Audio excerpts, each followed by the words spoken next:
Shalom, Israel. And when I mean Israel, I'm talking about the Black, Hispanic, and Native Indians. The Lord's 54th annual Passover is going down again this year, sundown, April 1st at 500 South Salisbury Street in Raleigh, North Carolina at the Downtown Conventional Center. It's got enough room for all of us. The Lord's 54th annual Passover.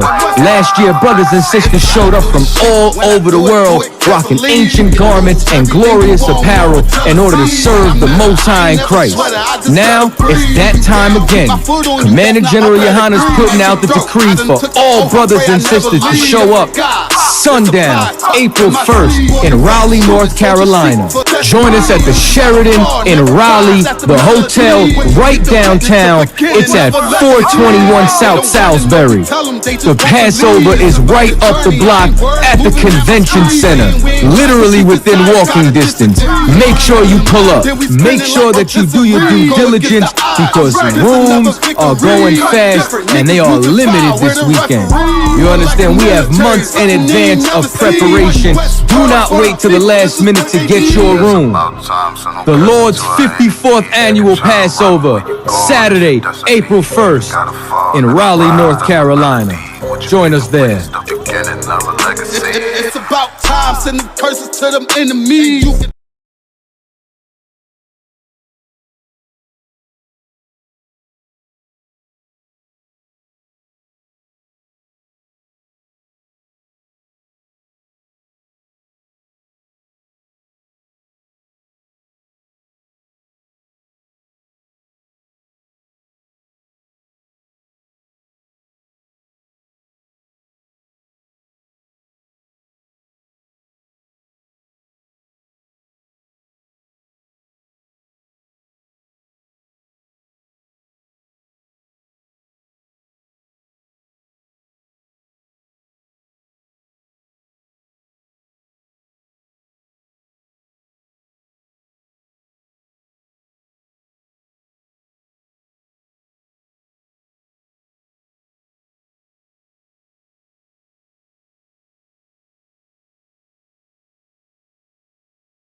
All jokes aside, you know how niggas be like,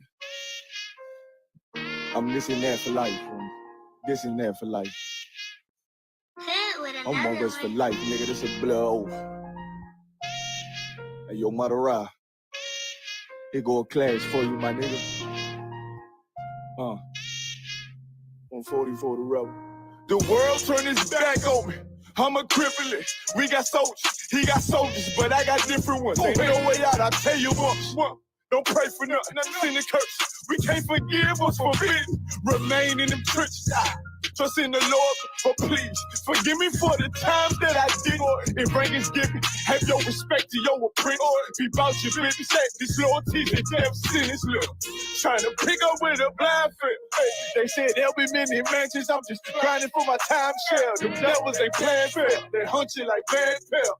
But ain't no getting out the game like you munchie.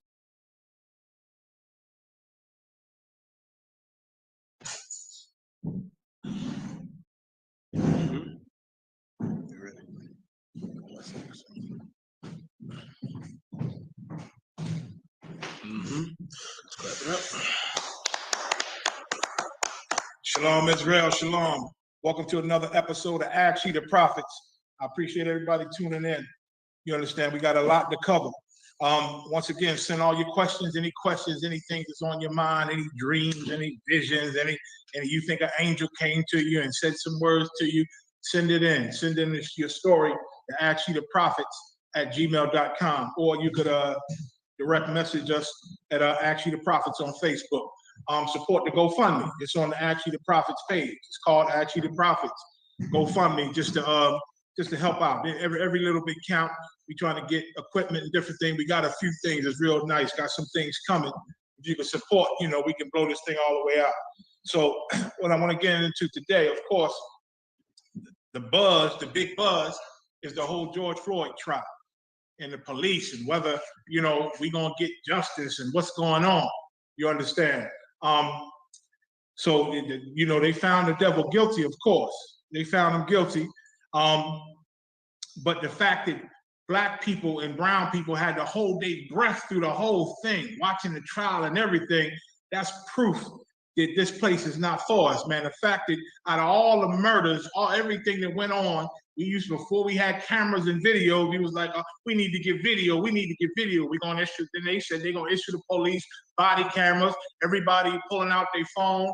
But before all that, we was like, we need video, and then surely we'll get justice with video. And now we got video all day long, and we still gotta sit through a trial with an obvious murder and sit on the edge of our seats, holding our breath, hoping it comes out with the right thing. You understand? And it ain't over yet. So we're gonna get more into George Floyd. First, I want to get into this first video. Give me that the email, that link I sent about the hypocrisy. The hypocrisy, man. This video we about to show you, man, it's gonna show you the total contrast that the ISUPK been telling you forever, man. The two justice systems in America. There's one justice system for our oppressor and his people, and the other one is not even a justice system. There's not even justice going on with us, man.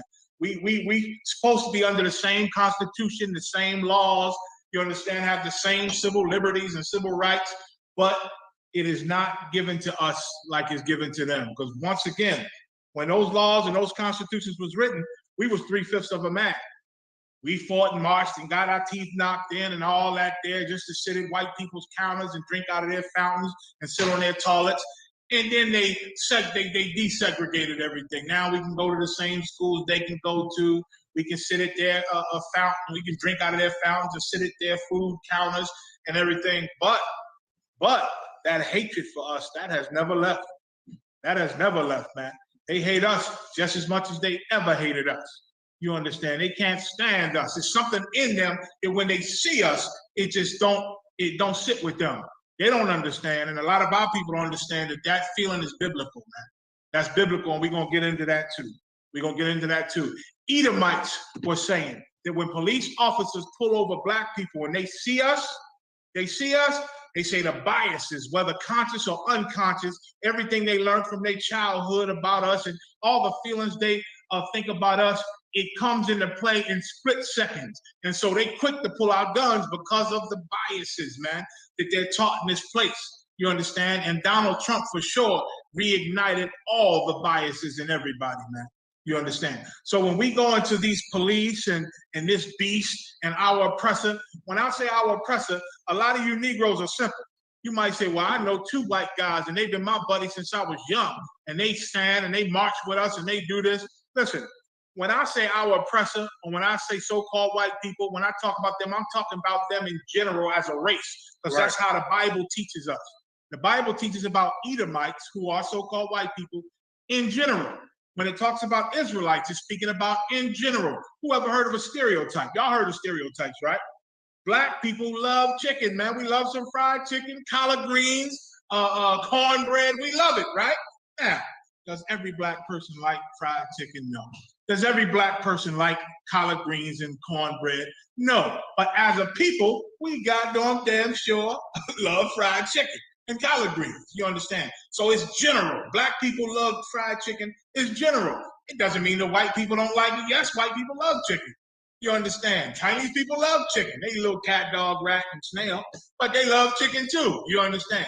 But when the Bible talks about races and people, it's talking in general about the whole thing. Black people sinned against God and brown people and was put on ships and was put into slavery. Now, were there some good people on the slave ships? I'm sure there were. I'm sure there were some good people, but they got punished like the rest of us on them ships. You understand? Because the Lord talks about nations and races and delivers punishments and blessings as a whole, man. So when I say white people this or our oppressor this, your buddy at your job or your white girlfriend or your white pal that you grew up with, he might not hate us as much as the rest of his people, but his people still hate us. You understand? And when it comes down to it, hell, he might have to choose sides one day. And you best believe, just like doing right after slavery, all the white people that lynched us and hurt us, there were some white people telling them to stop also. Some of the police back then was saying, well, y'all can't do this so out in the open. Sheriff, you better shut your mouth and give that nigger to us, or we're gonna tear this place up. Oh man, and the sheriff give them to them.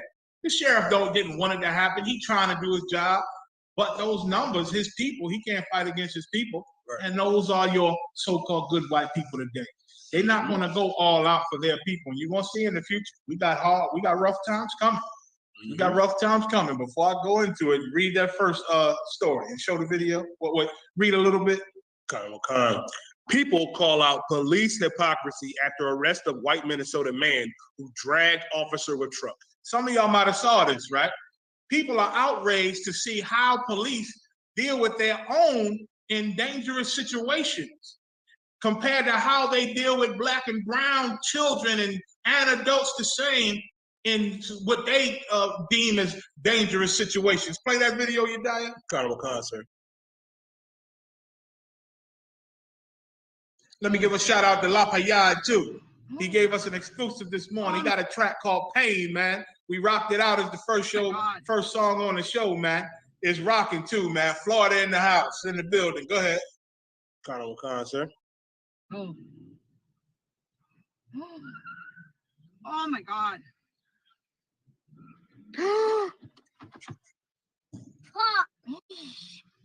Look at it. Hell no. Play that again, you die. One more time from the beginning.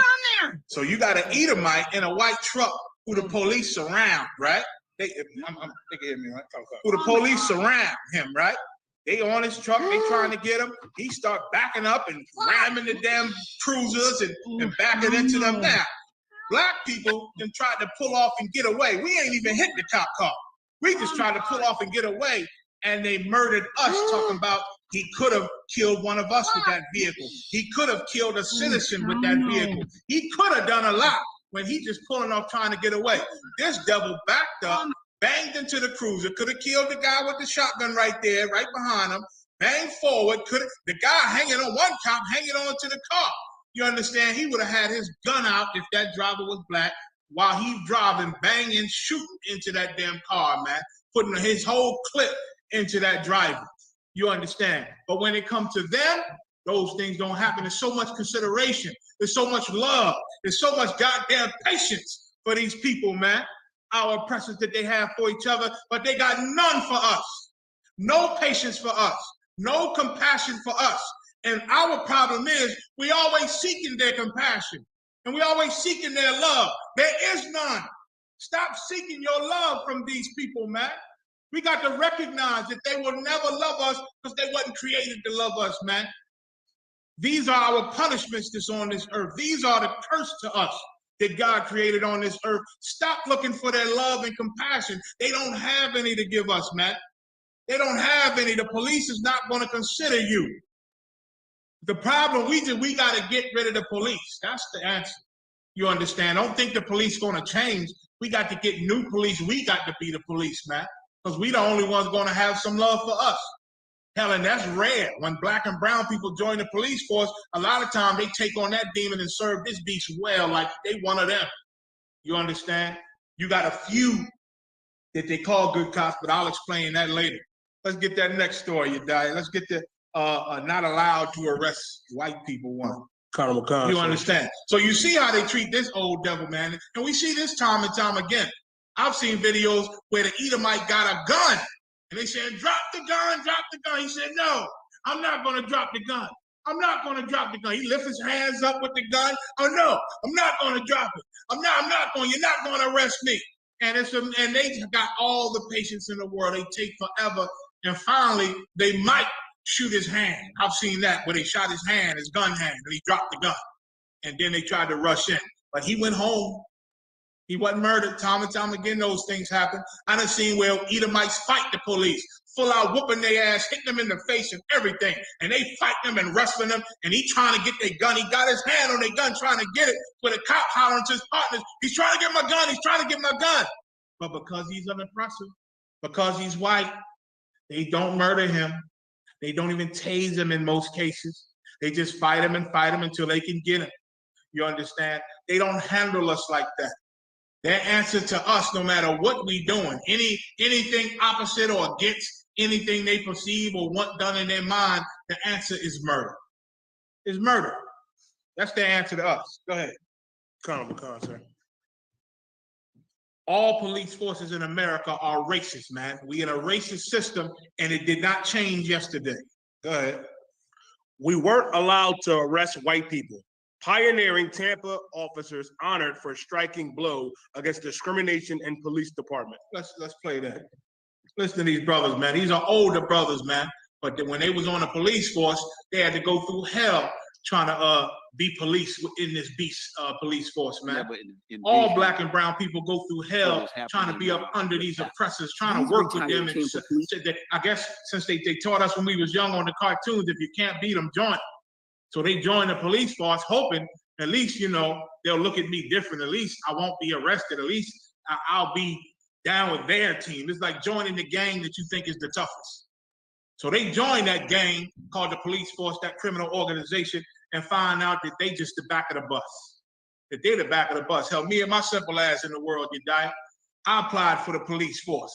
But in my mind, because I was always black power in my mind, the Ankh and African black power crap, didn't know no better. I tried to join. I went to suburbs, Marion County, right outside of Philadelphia, and tried to be police out there.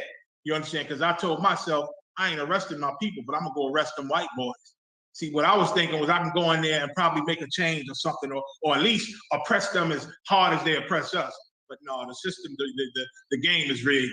You know what I'm saying? You can't go in there and change anything. You can't go in there harassing the oppressor just because you a black police. Hell no. And they're going to tell you right here. Go ahead. Envision what is happening now would happen.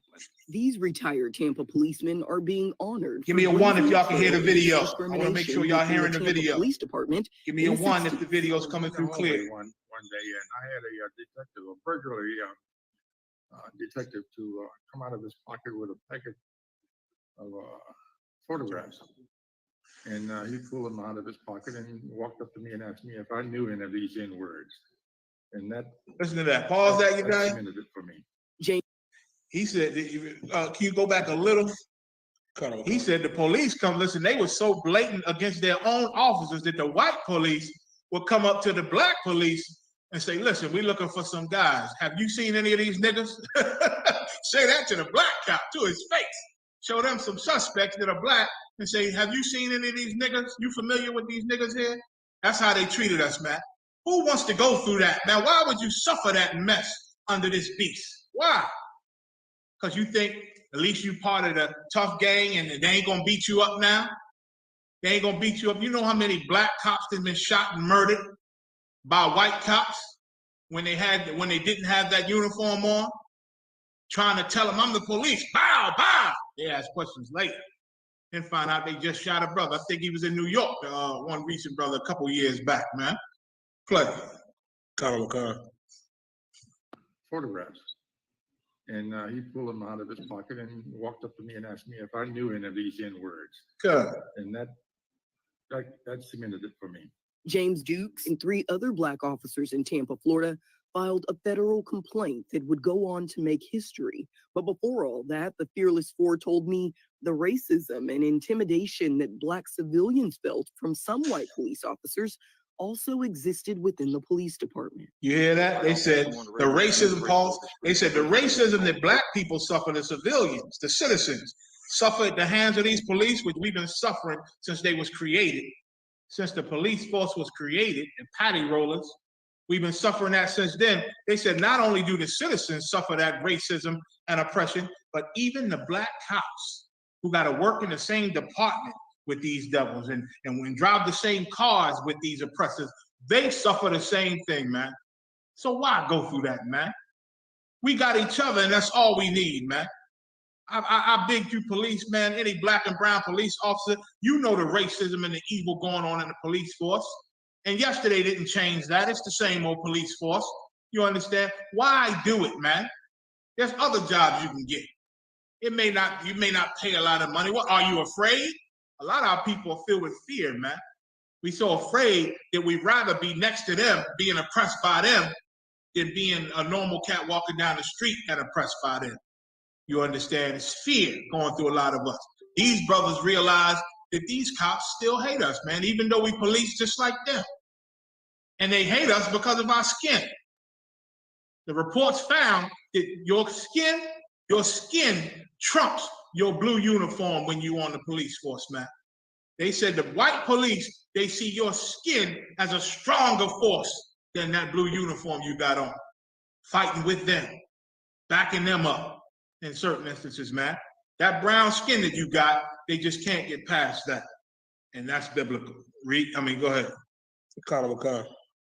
Overtures over the radios, and that was just common practice at the department during that time. And so The men say at that time, black officers were not allowed to arrest white people. Listen to that. And detaining, and then you would have to explain to the white officer as to what Oh, that, This was humiliating listen, for them. they told them, listen, you niggas can arrest them, but you just detain them. You just hold them and you call for a white officer.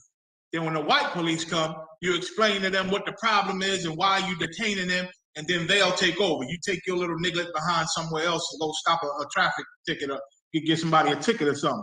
I'll take this guy, and then I'll determine if he should be arrested or not. If he done something heinous enough that I feel he should be arrested, then I get the credit for that, not you.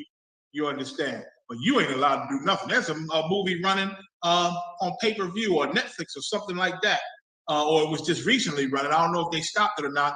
I can't remember the name. I never caught it from the beginning. But it was black soldiers, you understand? And they had one white soldier who was over all the other soldiers. He might have been a general or something like that, the commander. He was cool with the black guy. And the black guy had his whole black battalion, you understand? And so they saw white people beating the hell out of some black guy, and they arrested him. And the white guys, they was like, they tried to fight the cops. And the black soldiers rather, pulled their gun and said, y'all back up, we taking this guy. And then the other white guys that said, you think you tough with those guns, you niggas? We got guns too. And they said, you ain't taking it. And the soldiers said, listen, if y'all stop us from taking them, we're gonna report this to so-and-so. And then he gonna stop y'all money, man. He gonna fire y'all, gonna get fired, just gonna cut y'all money. Is this guy worth y'all money? So the other Edomites, they put their sticks down because they picked up sticks to fight. They put it down, they walked away. So they took this white guy that they arrested. He spit in their face and everything. He took them to the prison, the military prison, where that general came out with two other Edomite soldiers. And they said, sir, we got these guys. This guy did this, he did that, then did that. And he said, okay. And now he looking at that. He looked at the white man, the oppressor. He looking at the general. He said, you gonna let these guys arrest me? And the general said, well, you did the crime. You know, that's what got to be done. He told the white officers next to the general told them, arrest this man. And these officers next to the general went and grabbed the black soldier. He told them, arrest this man. The black soldier had an Edomite in custody. When the general told the two white soldiers to arrest this man, talking about the Edomite, they went to the black soldier and grabbed him. And he said, what are you doing? Get off me. The general said, no, arrest him. And then they looked at him and said, Sarge, you want to arrest a white guy for these guys? These guys are showing off and taking over. And, you know, the general checked them and it went like that. At the end, all those black soldiers died, got killed, murdered. You understand? By the military. You understand? They was executed for some mess. You understand? This is how they treat us. That sentiment still goes on today in the police force and in the military. Read. Slocky, play. These men who signed on to protect and serve their communities as a whole. Another issue was lack of equal opportunity. The thing that bothered me more in that time than anything else was regardless of how much training you had, you could not get promoted. The former Tampa police officers say as time went on, new requirements kept many Black people out of the force. Fed up, the four filed a federal complaint with the United States Equal Employment Opportunity Commission against the Tampa Police Department. The outcome of the lawsuit was that the city of Tampa and the police department, to avoid going to court, they reached a conciliation agreement with the U.S. Department of Equal Employment Opportunity. And by that, it opened the doors for other minorities and for those that came behind us. In the mid to late 70s, one by one, Black officers started to see a change. Rules went into place to protect minorities in the workplace and also make sure that they had opportunities to advance. And now, over 50 years later, the Fearless Four are being honored for blazing that trail. It's great. It's great. So they being honored, but they ain't blazed no Moment trail. for us. And they didn't affect any real change. You see what's going on. We just had a whole George Floyd murder and trial that we for sure thought they was going to be found not guilty because that's normal. You understand? We still got your Philando Castiles and your Sandra Blands and your Tamir Rices. You understand? And the brother Hands Up Don't Shoot. What's his name? The husky young brother, the cop murder. And you got the cat, Mike Brown. Trayvon Martin. Trayvon Martin, you understand? And you got that cat that was shot in the back by that devil, you understand? Because he tried to get away because he didn't want to go to child support court and the police just murdered him, shot him in the back. It's countless amount of people, man. Countless amount of people. One program showed all the names yesterday, man. I tried to record it, but I missed it. You understand? They showed all the names of the Black and brown people murdered, unarmed by the hands of these police. So there's no real change that happened from these four, these Fearless Four. It's good that they spoke out and stood against it, but no change happens, man, because they ain't got no power. They don't run this show. Our oppressor runs the police forces, man. The NRA runs the police forces, and they got great support from your politicians, man. All our oppressors with big, great power, man. They support the blue. Blue lives matter. You understand? Not black and brown. Blue lives matter. You understand? And there's another story I couldn't find it about a group of black and brown officers. I think it was New York. They came together and tried to form a group to fight against, the racism and the things that was going on within the police force, the brutality that police was giving to their people. They tried to speak against it. I ain't heard nothing from them in years, man. I ain't heard nothing from them in years. Why? Because our oppressor got tactics, man. He probably found some dirt on each one of them, or their family member, or somebody they love, and threatened them because they've been silent. I haven't heard anything about them. Anything you know about this group, said we can go into it another time, man. If you know what an update on these black police officers and brown police officers form some group that go against white police officers, man. Let's try to get the next story. They were not allowed to arrest white people, man. So now, if they ain't even allowed to arrest white citizens, what in the hell you think they're going to do against black or against white police that are criminals, which they all are? They try to act like there's a few bad apples in the police forces. No, there's not a few bad apples. It's a department of bad apples. You understand? And it's very few good apples. That's the thing. That's the reality. And those good apples, you put good apples with bad apples, eventually that good apple won't go bad unless you take it from amongst the bad apples and eat it. You understand? It will go bad. So any cop that try to be a good cop and try to go against these criminal police all across America, they either get fired, get reprimanded, get silenced, or get treated so bad they have to retire in order to keep the little bit of money that they earn from these devils, man. You understand? So any good cop that's a real good cop, they eventually not even cops anymore because they don't keep them on the force. So thus, there are no good cops in America. None. You understand? We're going to read about some good cops, and again, they're not cops anymore because they were so good, they said, I can't be among this organized criminal organization called the police force in America. Next story. Conor McCon, which was? The black soldier mistreated. Conor McCon. I'm gonna just read a little bit of that.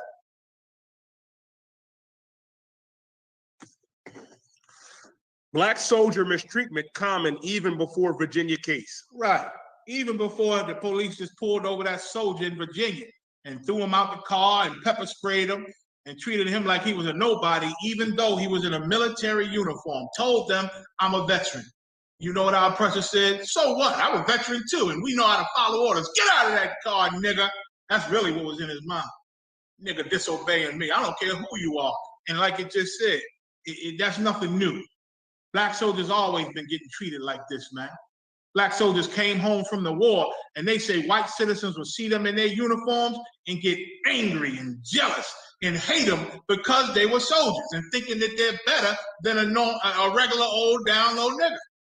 And they will lynch them and murder them and hurt them and attack them, and terrorize them, man. And terrorize them is nothing new. They can't even love us if we try to be one of them. So why in the hell we gonna keep trying to be one of them? Read it. Colonel McCon, sir. The police officer's guns were trained on the uniformed U.S. Army lieutenant, his arms raised and palms outstretched as he sat in his SUV under a brightly lit gas station on it. Come, try to skip down to the part where they go into the past history, if you can. So that's the story. All of you heard about this military brother who was driving and was pulled over for what? Hanging an air freshener from his rear view mirror. That's what they said. Then they tried to switch it and said, well, he didn't have a license plate, but it was a new car and he had the regular tag numbers with the plate information on the back windshield, like we all do, like you do when you get a new vehicle before you get issued the actual plate. You understand? So he was totally legal. You understand?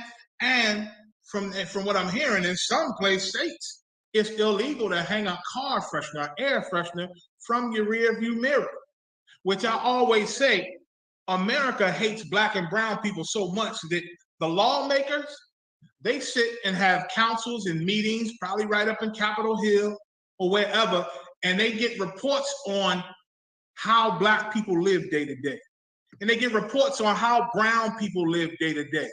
And they find out the things we do day to day, the things we just in our life. We walk across the street in the middle of the street. We don't mean no harm. We ain't no traffic coming. We cross in the middle of the street. They make a law against it and call it jaywalking so they can arrest you for it. Black people, we sit in front of our house and we want to enjoy a beer, man. We come from that type of culture where we family. We sit outside, want to do things outside and drink our beers and talk with family and have cookouts in front of our house and all that. It's illegal in some places to have a grill in front of your house. It's illegal in most cities and states to drink outside of your house, man. You understand? They see what we do and how we live naturally and have always done it since slavery. They see what we do and they make laws against it. They make laws against it, man.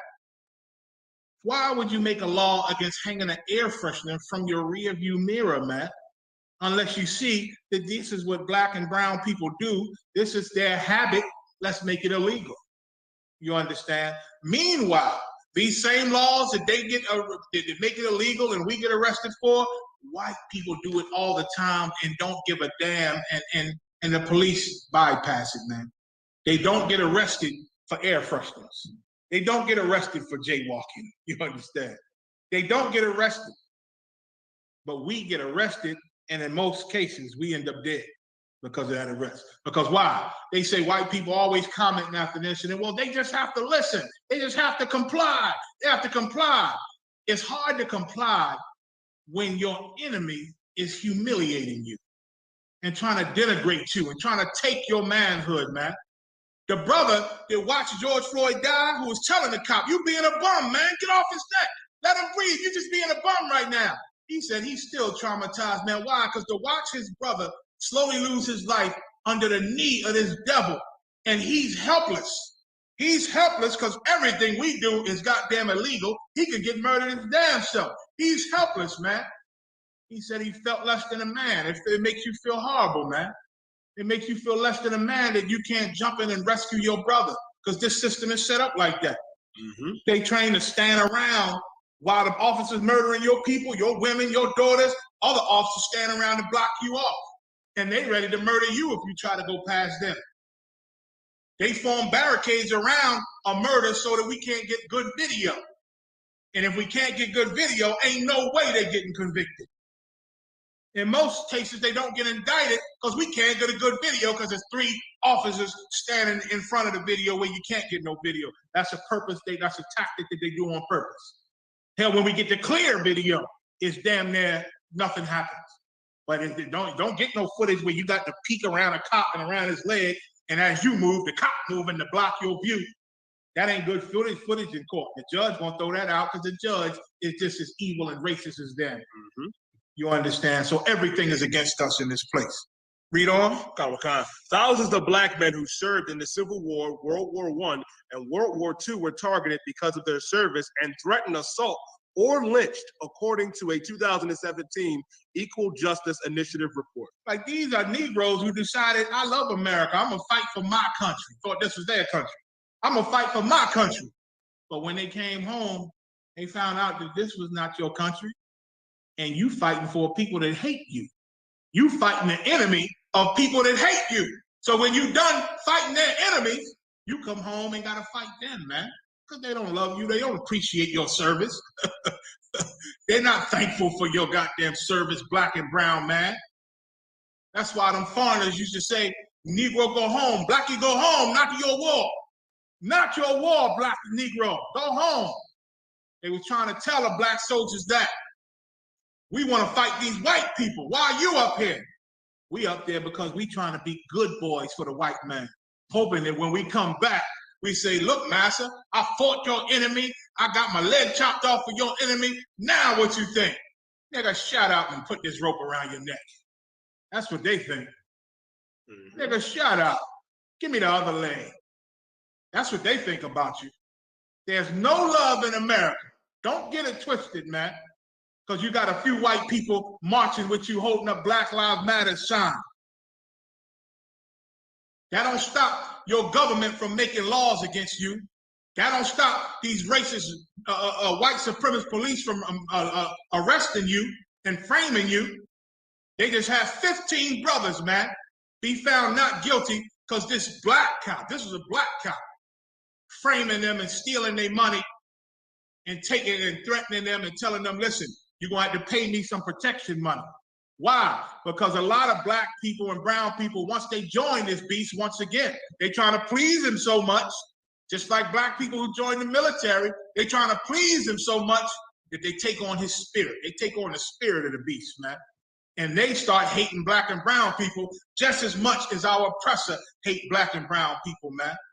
And this brother, who stopped being a brother once he put on that uniform because he felt like a powerful white man then, the back of the bus, though, of the police force, he started harming and framing black men.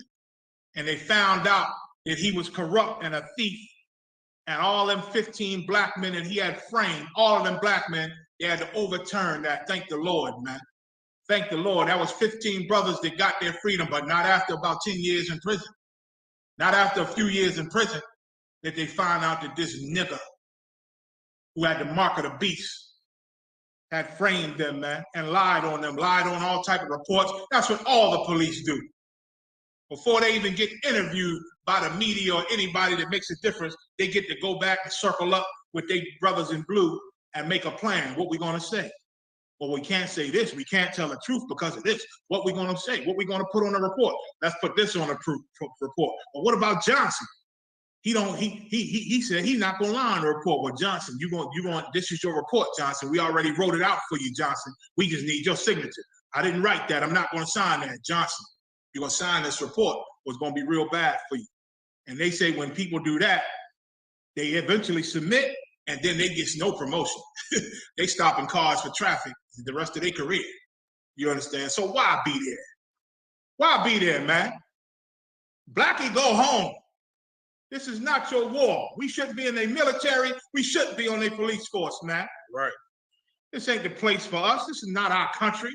You trying to protect and serve the enemy? Come on, give me a break, man. Give me a break.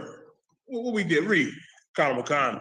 One was Sergeant Isaac Woodyard, a uniformed World War II veteran who was headed home in a bus in 1946. Look at that. This brother, a World War II veteran who was headed home. He home on a bus. Go ahead. Khan, sir. He was removed and beaten by a white South Carolina police chief, leaving Woodyard permanently blind. Look at that. Blinded the poor brother, man. Poor brother. Go to 1962. In 1962, Corporal Roman Duckworth was killed by police while riding a bus from Maryland to his home in Mississippi. He on a bus coming from Maryland going to Mississippi, and the cops killed him. Why? Go ahead. The bus driver called a white police officer to awaken Duckworth. Guess what his crime was? He fell asleep. The soldier coming home, and he fell asleep on the goddamn bus. And the bus driver said, I'm calling the police on this nigga. And called a white cop, go ahead. Colonel Khan, who had fallen asleep. According to Jerry Mitchell, founder of the Mississippi Center for Investigative Reporting, the two struggled and the officer shot and killed Duckworth. Who knows what happened, man? He probably smacked the brother in the face. He woke up. What the fuck is going on? What's going on? And the cop probably get up off this bus falling asleep. He trying to defend himself, halfway knowing what's going on while he's asleep. And this cop ended up killing him and murdering him, man. This is what we go through next. His skin color trumped his status as a military officer, Mitchell said. You see that? It goes his throughout his color trumped his uniform. What? It goes throughout history. It goes through. It goes. Come on. It goes through. Son? It goes. Okay. It goes throughout history, meaning throughout all history. That's how it's always been. Go ahead. Colonel Khan.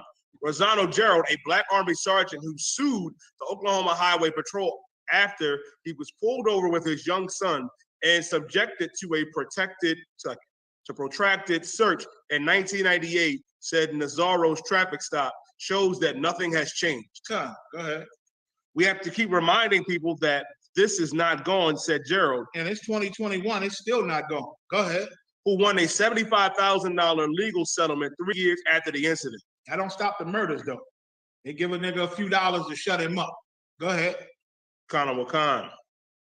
In his own case, Gerald said he believes his active duty military status only fueled the trooper's desire to show his power. God, there you go. Like they see black and brown people in a military uniform, and it make them want to hurt you. Seeing you in the uniform, in their country's uniform, makes them want to hurt you, man. Like, what is this nigga? Who does he think he doing? What does he think he doing? He think he one of us? He think this his country? He think he's serving him. He think he is giving service. Man, let's show him what's what. It makes them want to hurt you. You understand? Black cops with police uniform. It makes them want to harm you.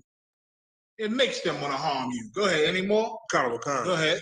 Gerald, who was not wearing his uniform, handed over his military ID along with his driver's license and told the trooper to call his commanding officer. Look, he tell him, look, I'm military. Here you go. Call my commanding officer. He'll clear up everything. Go ahead. Per military protocol. Instead, Gerald and his son were placed in a hot patrol car while troopers repeatedly searched his car. At one point, a trooper asked the 12-year-old if he had any weapons and conducted a pat search of the child, the lawsuit claims. Why? Because they wanted to, they thinking, look, we're going to find something on this Negro and show that these black people shouldn't even be in the military. We're going to find something against them. And then ask the child, so the child can say, well, I don't know what my daddy did hide this and that under the seat, thinking the child will give them something, and then search the child. Why? Because they know that's what they do. When the police come, they'll put drugs in their child's Pampers. You understand? They'll stick drugs in the child's milk in his bottle. You understand? If they think they're trying to hide something, they know how to be criminals. And they think black people are as diabolical as them, and we are not. And we are not. That's why we fill up the prisons. That's why we get caught so much, because we are not as diabolical. We don't have a natural spirit of Satan in us. If we got demons in us, it's something we got to take on, and we can't hide it. Black and brown people, I don't know if you noticed, you can't hide your demons. We can look in your face and know you full of demons. Mm-hmm. But our oppressor, he can smile, shake your hand, smell good, dress with his nice expensive suit and a briefcase, and have a legion on him. And it's just normal with him. You understand? Was it another story or no? We can move on. Let's move on anyway. I want to get me the raw footage of the 15-year-old girl, man. Everybody know about the, let me know once you got it. Everybody know about the George Floyd verdict, right? The jury found the devil guilty on all 3 charges. So he may be doing anywhere from 12 and a half years to 40 years. That's on the books at least.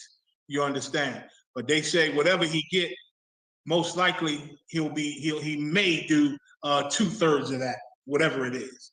And he may get a shortened sentence depending on what the judge decides. Now, the judge, he looks like a good old boy. Like he would like to be on the side of Derek Chauvin. Why?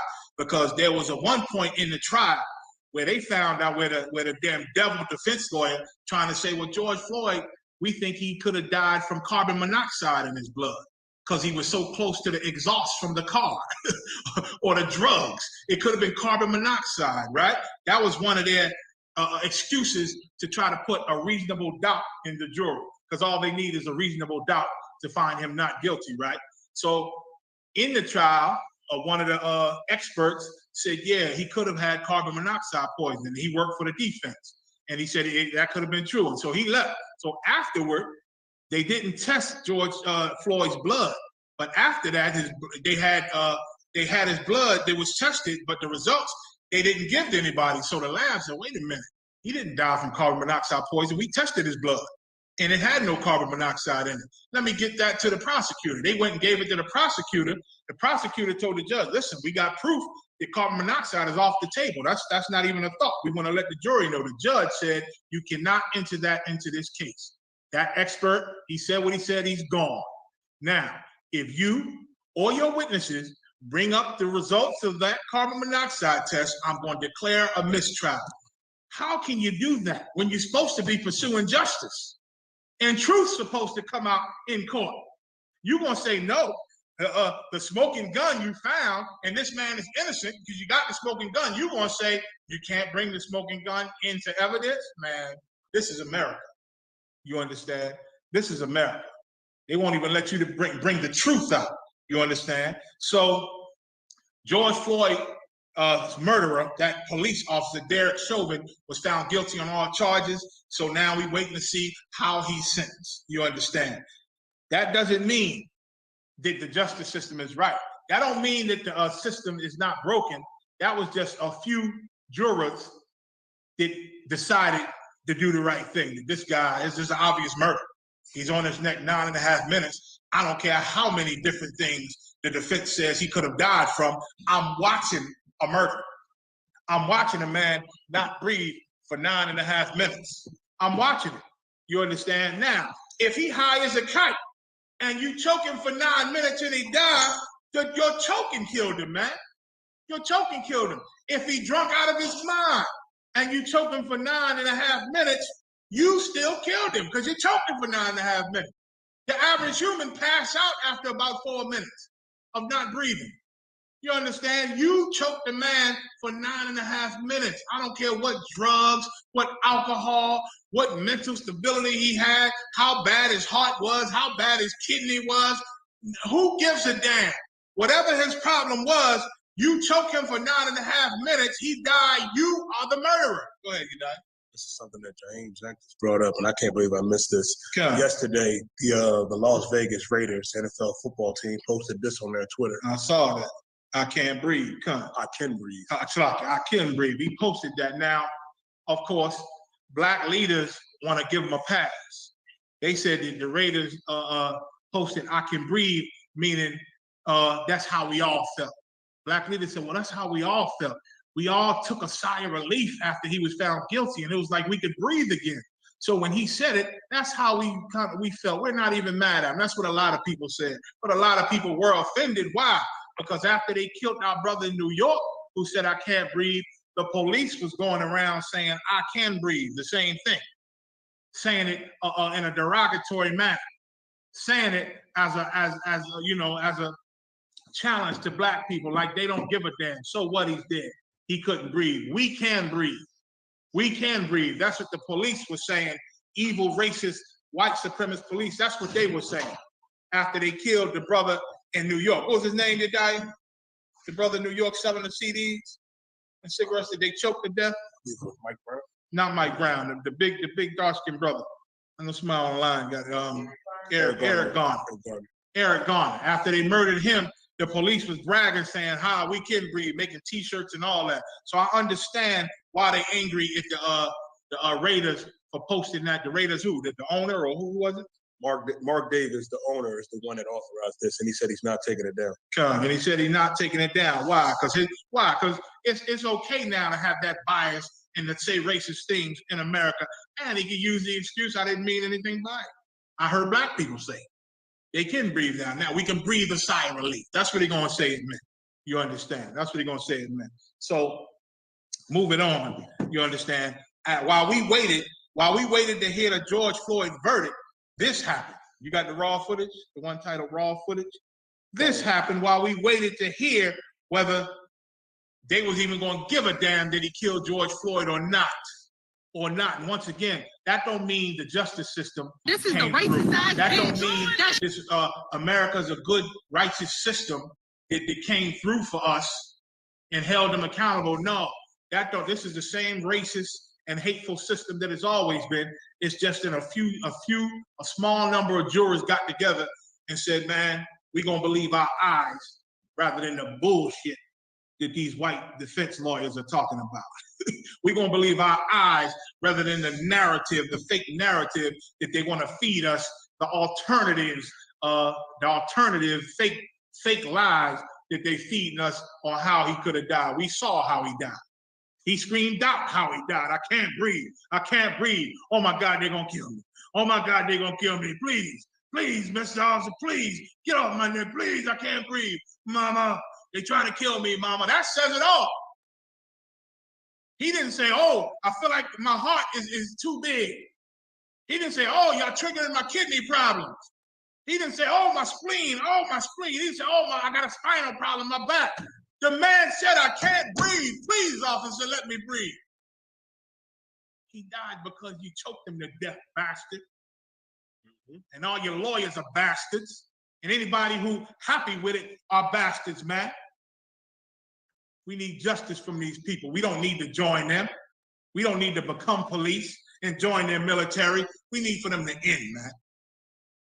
Because once again, while we waited for the verdict, as good little sheep that can't do nothing, that feel helpless, all we can do is burn down our sneaker stores. All we can do is burn down our communities because we're so angry, and I understand it. I totally understand it. I was in the damn Save-A-Lot. Old big Muslim girl with the cashier, oh my God, we gotta hurry up and get out of here. They about to give the verdict. We gotta go home. They're gonna wreck this shop. And the girl know last time they wrecked that Save-A-Lot. She said, well, let me do some shopping before they take everything out of here. Let me hurry up. Black people don't know, we destroy our own communities. We destroy our own communities. I said, that's what you're gonna be mad about? Us burning down this goddamn Save-A-Lot? White people own this Save-A-Lot. Person I was with stopped me, said, oh, don't give it all to him, General.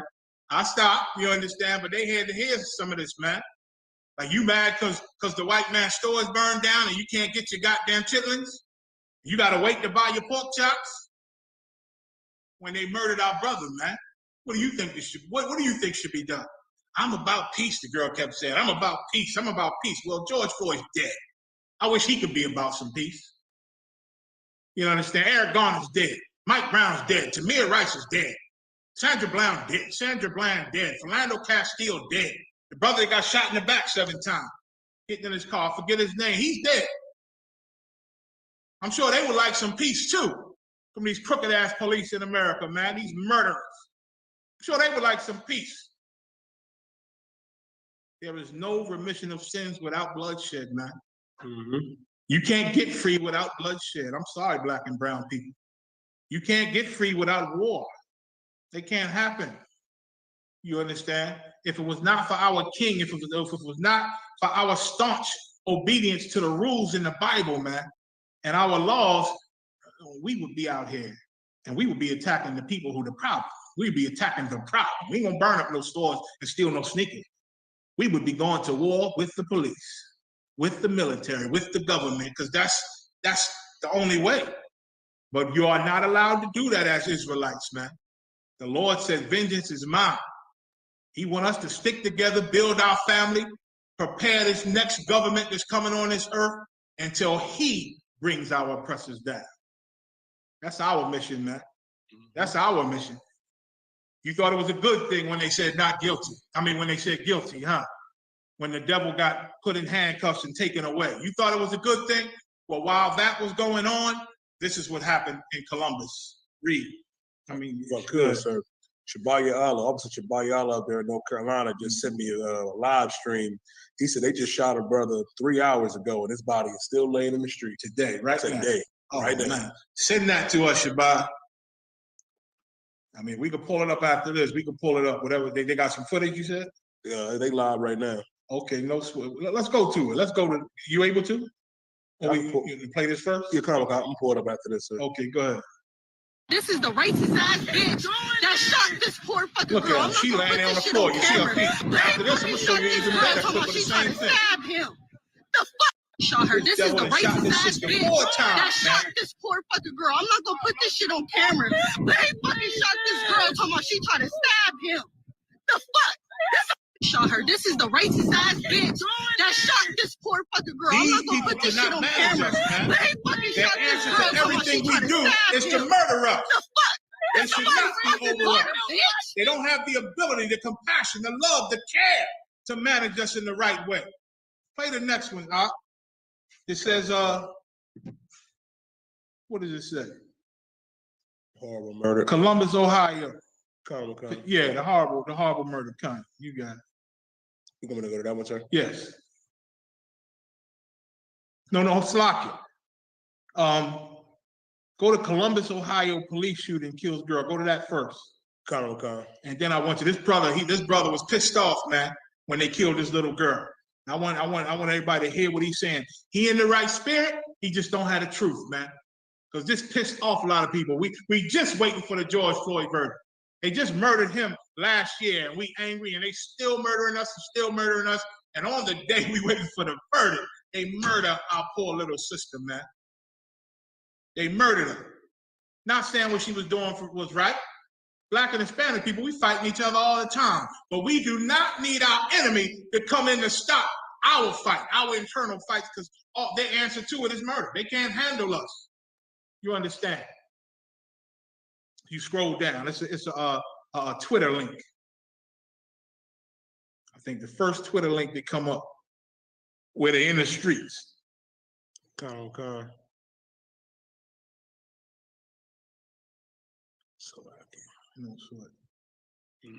It's ridiculous, man. It pissed people off. Black people, we getting fed up, man.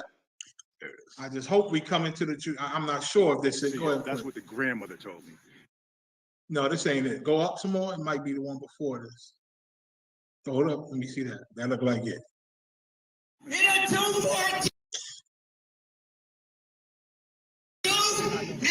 Y'all gonna see this, man. They saying this now?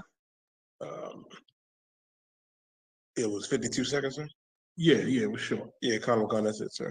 Are they seeing it though? I'm about to pull it up there. No sweat. So y'all about to see a clip. I'm gonna show you another clip. 2 more clips on this issue, man. Like the police ran up, these 2 girls is fighting. He pulled out the gun immediately.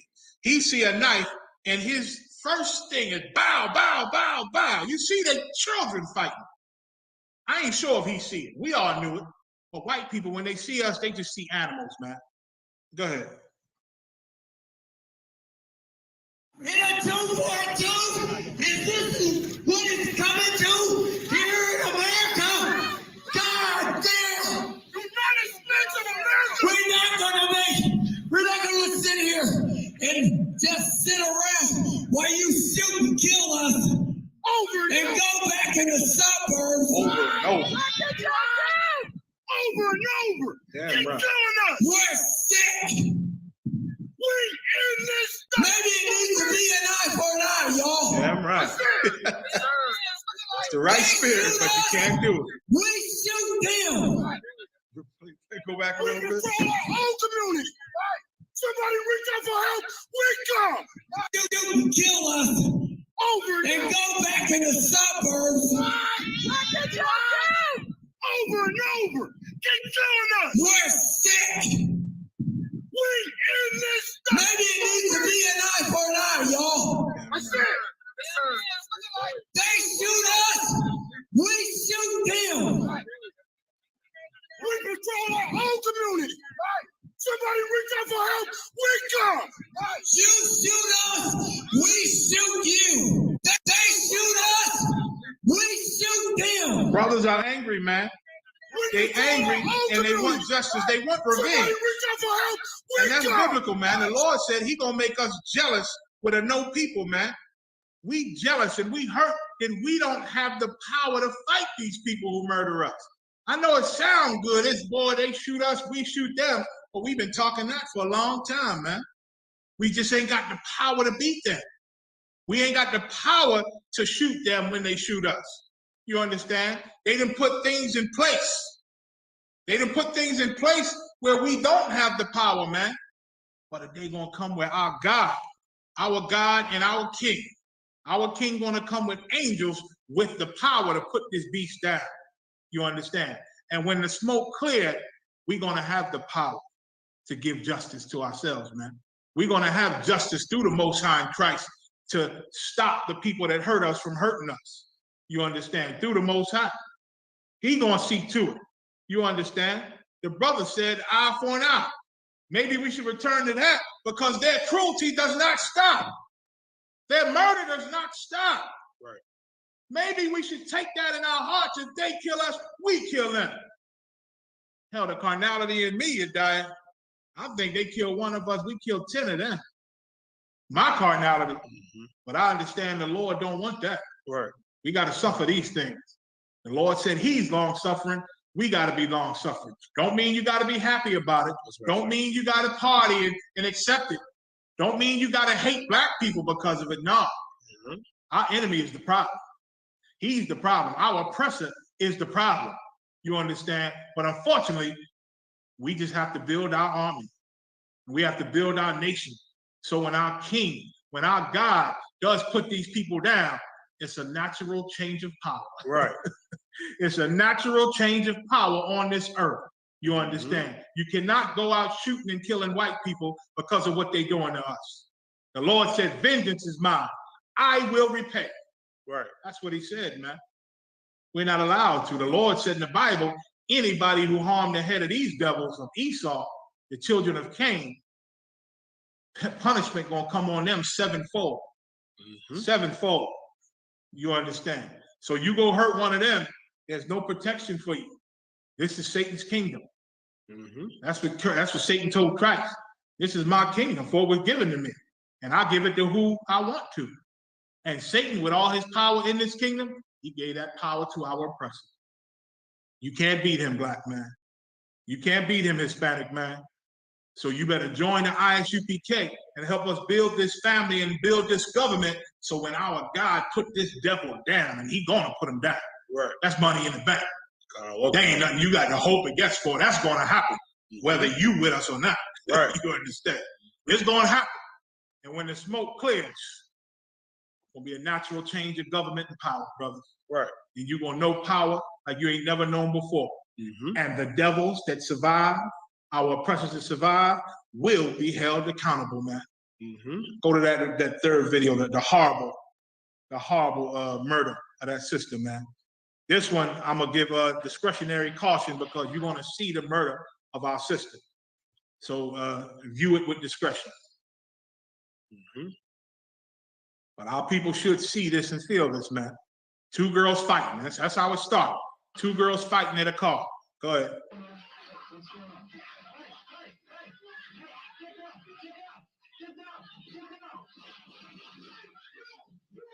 And here comes the devil. Here comes the devil. Break it up. Bow, bow, bow, bow. And they say he was yelling, get down to everybody as soon as he came out. Get down, everybody, get down. Why? Because he was preparing to murder somebody. He wanted everybody to get down so he could see who's the problem so he can murder it. That's their answer, to murder the problem. Well, if his answer is to murder all of our black and brown problems, then we don't need him to help us. We don't need his help when we got problems. We're gonna have to come up with a way to solve our own problems, man, and police ourselves and not call these monsters, man. And the only way to do that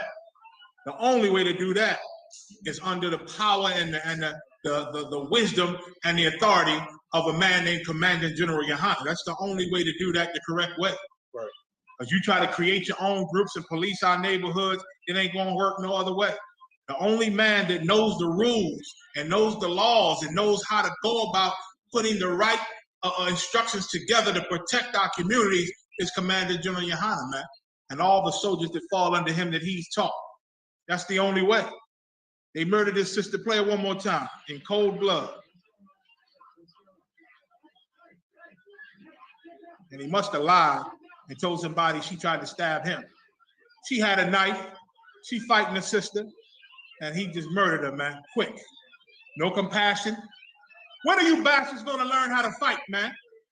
When are you police with all your goddamn training? You bastard, you punk cowards don't know how to fight, huh? You see two young girls fighting or two women fighting. One got a knife. She ain't trying to kill the police. She's fighting this girl or fighting whoever she's fighting. Go grab the gun, grab the knife hand and tackle her. Oh, but they teach police that a knife you can get killed quicker than a gun. I done heard that. Police say that the job is so dangerous. It's so dangerous. Listen, if it's too goddamn dangerous and you a punk coward, go make biscuits or something, man. Go make a burger. Go work at McDonald's or Burger King. Go do hair. Go work at a beauty shop. If you're too delicate and you joining this dangerous job, you applied for it. You wanted this job. So be men. Learn how to fight sometimes, man, and not murder everything you see. God damn, you can tackle the girl. You can tase the girl. Pull out your stick and whack the hell out of her hand. Whack that knife out of her hand. And just hold her until you can get cuffs on her. But you ain't got to put your knee on her neck for 9 minutes. You ain't got to choke her the hell out or break her arm. You understand? Once you got her down, knock the knife out of her hand, the other girl gonna stop you there. You're not there alone. But oh my God, I can't get close to these black people. So the only answer to really stop this is to shoot 4 shots in this young girl, man. You people can't police us, man. You're not capable of it. You're not capable of policing us. You have never protected and served us, man. Never. Your answer to everything is to murder us. That on the video? Yeah. No sweat.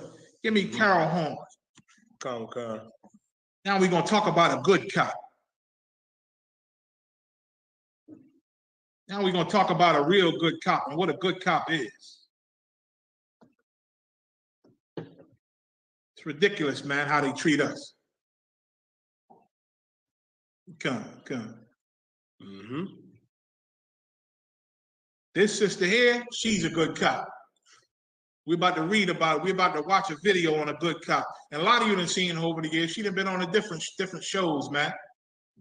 She used to be a cop, but now she's not no more because she's a good cop. And good cops, they don't remain cops. Right. Because there's no way you could stay on the police force and continue to be a good cop because the police force is a corrupt, criminal, murderous organization. So if you on the force, you part of that murderous criminal organization. And if you get up in there and you see that something is wrong and you do something about it, you will get in trouble. You will be reprimanded.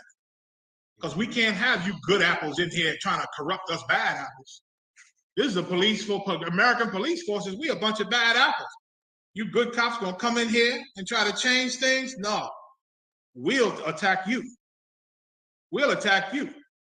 Them police, they'll put hits out on other police, black and brown police officers. They try to speak up. They'll get a call, black or brown police officers, and they done told these stories. They on a dangerous call, or they know if they say something, they could be on a dangerous call, and the white police won't back them up. And the sergeants and the chiefs won't back them up. And they'll end up on a dangerous call by themselves, possibly get killed, man, out on these streets. So why be there? Once again, why be there? We ready? Good.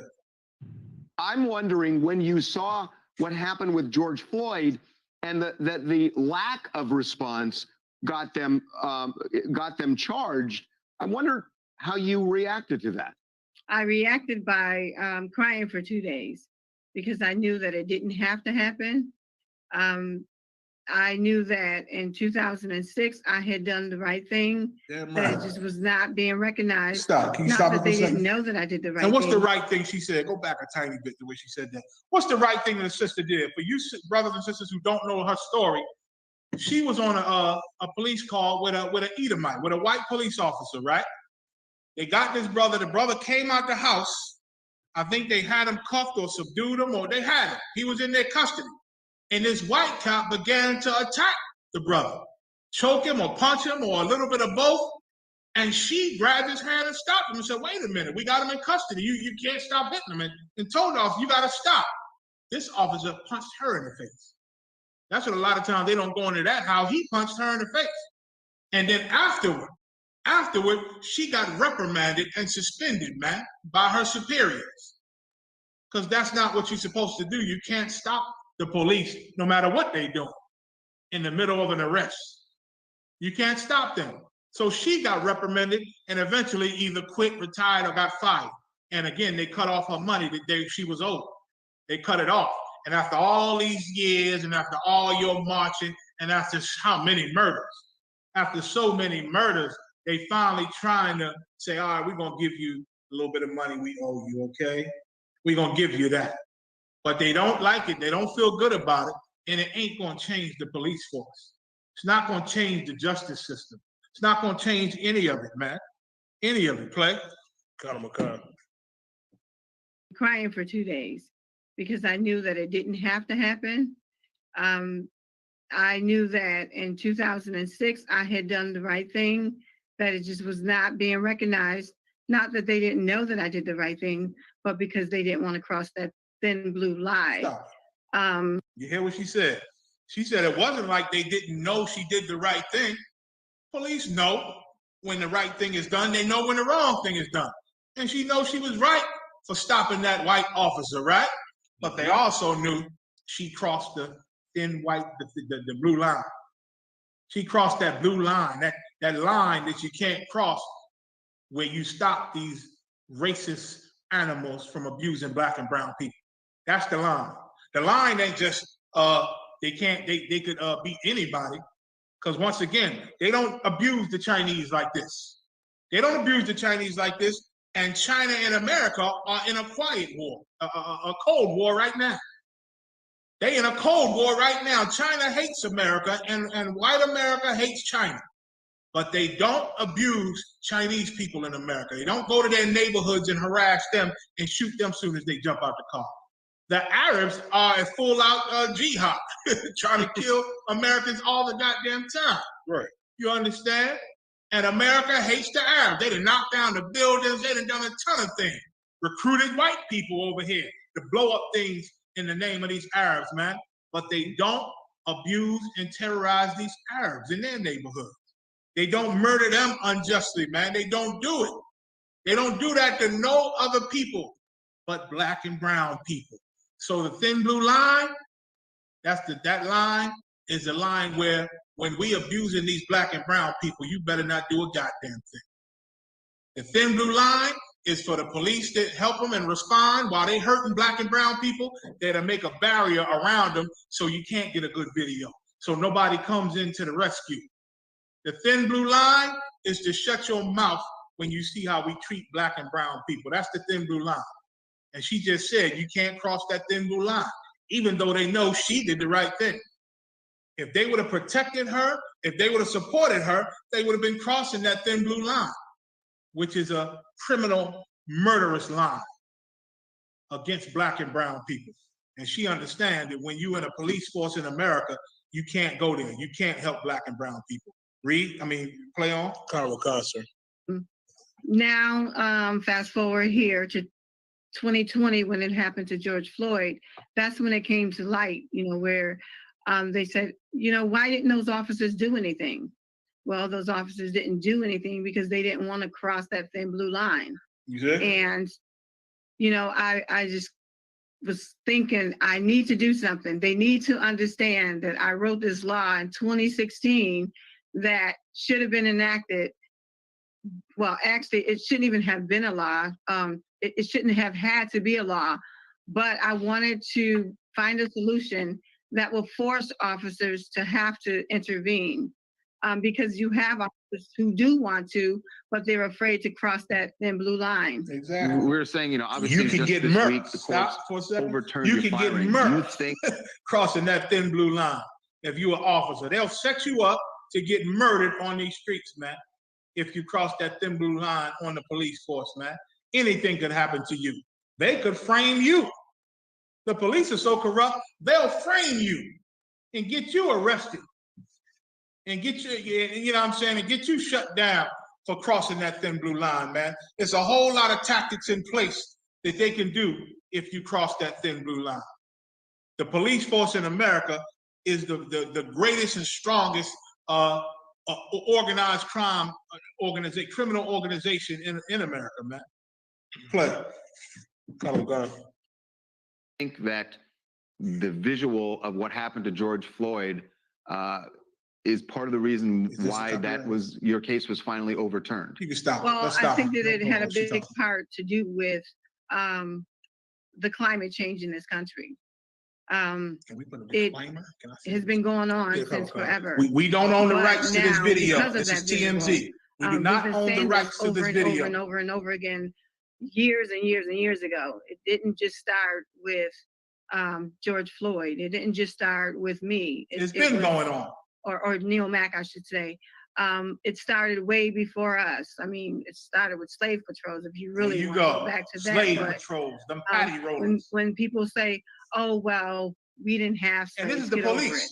She's It's like- ex-police saying this. It's a They all progression, know. you know. They it was all know slavery, this. It was Jim Crow. It was discrimination, segregation, redlining. And you thought Jim Crow was over. Hell, in Atlanta, they just enforced a Jim Crow policy. They won't even let you niggas vote no more. They won't even let Negroes vote. You can't even stand in line for 8 long ass hours trying to vote one of these oppressors in office. You can't even get water. Your son come up and hand you a water. Here, mama, take this water. You've been in line 4 hours already. That is illegal. Once again, they see what we do. They see the things that's naturally in our heart and in our culture, and they make it illegal, man. Years ago, Tyrese came to one of them voting offices with a ton of pizzas for everybody because it was so slow. People were hungry, but they wanted to try to make change with their vote.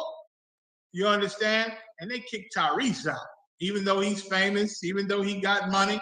It wasn't enough to, he ain't got more power than these oppressors. They said, take your pizzas and your singing ass and get out of here, man. Your crying ass with the ugly cry. You get on out of here. You know what I'm saying? Y'all remember Tyrese had that ugly cry, right? Oh, why is she doing it? That was an Edomite woman, right? I believe so. It was an Edomite woman. He had a child by crying over it. Talking about, this my ugly cry, y'all. You understand? Play. Now police brutality. So it just was a progression. So regardless of what you call it, it's not right. And it's plain and simple. It's like, just treat us the way you want to be treated, or treat others as you want to be treated. Right. And in essence, she's saying, treat us like you treat other white people. treat black and brown people the same way you treat white people, your sons and daughters, man. But unfortunately, sister, that'll never happen. That'll never happen as a whole in America. You understand? This system is against us. You understand? And just because they found Derek Chauvin guilty, black people, do not go to sleep. Don't go back to sleep. You understand? This verdict does not mean that the system works. You understand? It don't mean that this system now is good and working for black and brown people. This was a few people that decided to do the right thing and hold this particular devil accountable. But how about all the other names and all the other murders? How about the lies that they allow in court? All they needed was a reasonable doubt, and you are allowed to lie and create doubt and confuse everybody in court. That's not a justice system. That's not a righteous system. You allowed to tell the prosecutors who found new evidence to go against the lies of the defense. You told them that no, the jury ain't allowed to hear that. Do not bring this out, or I'll shut this whole thing down, and we'll have to start from the beginning. They said the witness, the judge told them, even your witness, you better tell your witness, don't go into it, those results, or I'm gonna shut this whole thing down and declare a mistrial. And they said the witness almost did it. He almost went there, you understand? But they kept the trial going, man. That's a corrupt system where you can't bring out the truth because you find out some truth late. You find out something late that matters in this trial. You can't even bring it out because of your corrupt ass rules in America. Your damn legal rules in America. That's ridiculous, man. The Most High don't work that way. Right. The justice system of God don't work that way. Truth is truth, facts is facts. And if you get up before the counsel of the Lord or the court of the Lord and lie, you putting your life your family, anybody you love, you're putting everybody in danger. You understand? That's how our God works. Thank the Lord. You understand? Listen, he'll still be he gonna be real comfortable in that jail. Even if they give him a good long sentence, most likely he not gonna serve the full term. Most likely he gonna get off on some good behavior or some short thing. You know what I'm saying? Some shortened sentence. You understand? He gonna get treated unlike anybody else that goes to jail, man. He gonna be treated real good. They already treated him good when he was first arrested. They didn't even let the black officers or COs get near him. They was protecting him. Only white police was able to go on his floor. They wouldn't let black and brown correction officers go near Chauvin when he was in jail. And then they have video of the CO sitting next to him, giving him good conversation. You understand? That's how they treated him. Before, you know what? Since he's been locked up. Now he's guilty and going to, and may go to jail. Whatever time he getting, they're gonna treat him real good, man. He gonna be real comfortable, man, in that jail. They're gonna give him a good, comfortable jail, clean and wonderful. Probably TV, radio, all the cigarettes he want. You understand? He gonna eat good. He gonna eat good food up in there. They're gonna see to it that he eats good, man. He gonna get advice and conversation from the COs, from police officers that come to visit him. Hell, the judge might send him a nice, sweet letter. You understand? The judge might send him a nice, sweet letter. He gonna get favors. The COs gonna give him all type of favors. He might need things that's illegal in jail, little cocaine, you know what I'm saying, little drugs to get him through. They're gonna get him all that good stuff, man. They're gonna bring him women. He might need some women. They're gonna bring him all type of women. He gonna live good in the confines of whatever good, sweet, nice, bitch-ass prison they put him in. You understand? He gonna live real good. He gonna be real comfortable. He gonna get support from the citizens. They're gonna raise money for him to make sure money is on his books. He gonna live wonderful for murdering our brother, man, and having no remorse for it. He never apologized. He never said he was wrong. He never admitted he did nothing wrong, and he ain't going to because he got the support of white America. He got the support of our oppressors, man. Don't get it twisted. The justice system has not changed. You understand? This system is still a corrupt system. This system is not fixed. The American justice system is still as racist and corrupt, and they on a mission to terrorize and oppress us. That ain't changed yesterday. It's still the same evil system, man. The leaders, the officials, the citizens of America, they are still racist and they still hate our people. That did not change yesterday. You understand? The mission isn't for them to be found guilty after they murder us. Is that all we fighting for, black people, brown people? If they murder us, find them guilty. Is that it? Is that the end? Now we go home and go to sleep. We good now? Now we go to dinner. Now we forget about everything, huh? No. The mission is for them to never have the power to harm or murder us again. That's right. The mission. The mission of the Most High Christ and the ISUPK, the mission is for these devils, these oppressors, to never have the power to harm us again. That's the mission, right, man. Mission ain't to get a guilty verdict after they murder us. After they murder us. Give me 2nd Ezra 7 and 6. Carl. 2nd Ezra 7 and 6. We got rough times to go through. Because of this verdict, y'all think the system's gonna change. Joe Biden and Kamala Harris, they talking, it was a good thing. We need to make reform. Everybody knows that white people are treated way different than black and brown people with law enforcement. Man, we've been saying this forever. We've been saying this forever. And nothing has been done. Nothing has been done. We still getting murdered in the streets. Brother just said 3 hours ago, today, a brother was murdered, man. We got that? Somebody. It was just footage of the protest, sir. All right, just footage of the protest. Where did it happen? You bring it out a little bit? Speak on it. North Carolina, sir. No, sir. Can you speak on it a little bit? Yeah, this just happened today. Go ahead. Yeah, Khan. Big shout out to Officer 500 Shabali Allah out there in North Carolina. Good man, Shabali. He the one sent me some of the videos, man. He on his game. Captain Mashak Mayum, he sent me that real good one too. Go ahead. Khan. He said that an unarmed black man was killed while being served a warrant in North Carolina, and it's been 3 hours and the man's body is still laying there. He's still right now. Right now, he's still laying in the streets. Where at? In North Carolina. In North Carolina. He's still in the street, laying down, body on the ground right now. Why? Because the murder don't stop. Joe Biden can't stop it. Kamala Harris can't stop it. Good police can't stop it. You can't stop these murderers from murdering us. Why? Because they are the strongest, most powerful criminal organization in America. How you gonna stop them? How you gonna stop them? Everybody that's mad at them calls them for help. All of our oppressors that dare speak against them, they crossing that line. They crossing that line that ain't to be crossed. When they call for help, the police might not show up. So they can't really express their anger against them. That's why they always say, we know there's good cops. We know that most police are good. That's a lie. They know that most of the police are criminal and corrupt. That's what they know. But they can't say it because they need those criminals to protect them. Once upon a time, you had Jesse James, robbing banks and robbing trains. You had all those old Western Edomite outlaws robbing banks and robbing trains. Who was they robbing? Rich people. Who was they taking money from? The wealthy white people. They were robbing them. Till one day, the rich white people said, man, we got to get these people a job, man. They taking our money. They robbing our banks. They robbing our trains. We building these trains and they robbing us. Let's create a job for them. They called it the police force.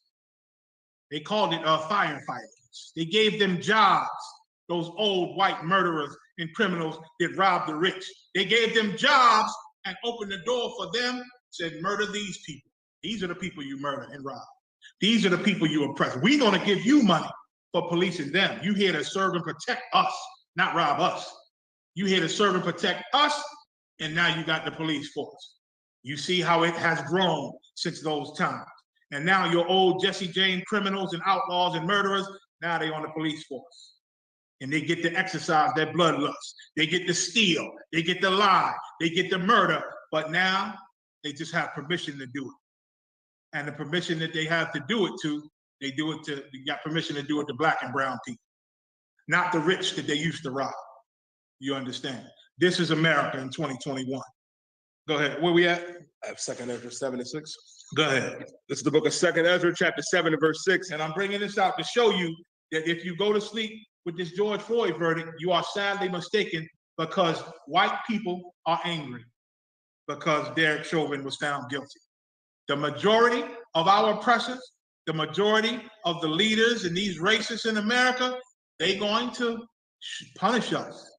They're going to punish our people for his guilty verdict. You understand? They're going to support the hell out of him, send him a ton of money like I bought out, put money on his books. They're going to visit him, send him letters, make sure he's good, make sure he got everything he got, and they're going to murder a lot of black and brown people because of this that you ain't going to see on video. You ain't going to hear about it so publicly like you heard about George Floyd. It ain't going to be going on video. You're not going to have a ton of witnesses. It's going to be hell to pay for this. And times are going to get worse, and race wars are coming. Race wars have started. What they're doing to us is a race war. That's right, sir. What they're doing to us is a race war. So the race wars have started already, and it's going to get worse because some black people are going out of their minds because of the hell, because of the oppression, and they're going to try to fight this beast, but they can't fight this beast. And the beasts are going to destroy them. And then more black people are going to be hurt and angry and handle it the wrong way. And the beast is going to go destroy them. And the physical on the streets race war is going to begin. It's coming. We in the last days, it got to happen. Scripture. Kama Wakai, 2nd Ezra chapter 7 and verse 6. There is also another thing. A city is builded and set upon a broad field, and is full of all good things. Guess what? This city that it's talking about is a metaphor that Ezra is talking about, but this city is our freedom. This city is our kingdom, a place in a society where we live under our laws, which are the laws of the Most High God of Israel. And we have peace, and we have freedom, and we loving each other. And no other race, no enemy has power to hurt us ever again. That's this city here. Read that again. Karabukan, sir. There is also another thing. A city is builded. A city is builded, meaning our kingdom, our freedom, black man, true justice for us, true equality for us, man, love, compassion for us as the people of God, man. That's this city. Go ahead. And set upon a broad field. But we ain't got that yet. It's set across a broad field, man. Go ahead. Carnival concert. And it's full of all good things. Like I said, man, we ain't never known freedom in America, man. We all been here 40, 30, 20 years. We have never known freedom. You think you're free in America, you a fool. That's because you didn't become comfortable with slavery. You didn't learn how to cope with your slavery. So because you can flex your arm, even in your slavery and in your oppression, you feel free. That's why the sister said at the Save-A-Lot yesterday, they're going to come destroy this place tonight. So I'm going to hurry up and shop. I don't know what's wrong with our people. I like peace. I like peace in my life. Why? Because she feel like she can have some peace even while the oppressor murder us day and night, man. That's not freedom. Right. You're just comfortable in your oppression, man. You understand? Now, that's all we've known in America. Now, once that go away, and once we really see what freedom is, those are all the good things that's in this city that the scripture's talking about. Read. Carnival Khan. Verse 7. The entrance thereof is narrow, and is set in a dangerous place to fall. Minute. The entrance is narrow, and it's set in a dangerous place to fall. Meaning our freedom, our kingdom, our good life that the Lord got for us, we're going to have to go through some hell to get it. We're going to have to go through some very dangerous times that's coming to get it. We're going to have to go through some fight, some tribulation, some warfare to get it. It ain't coming easy, in other words. You don't get freedom easy.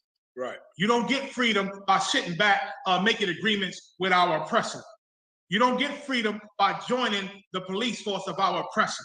You don't get freedom by joining our oppressor's military. You don't get freedom by pledging allegiance to our oppressor's flag and loving our oppressor's laws and society and holidays.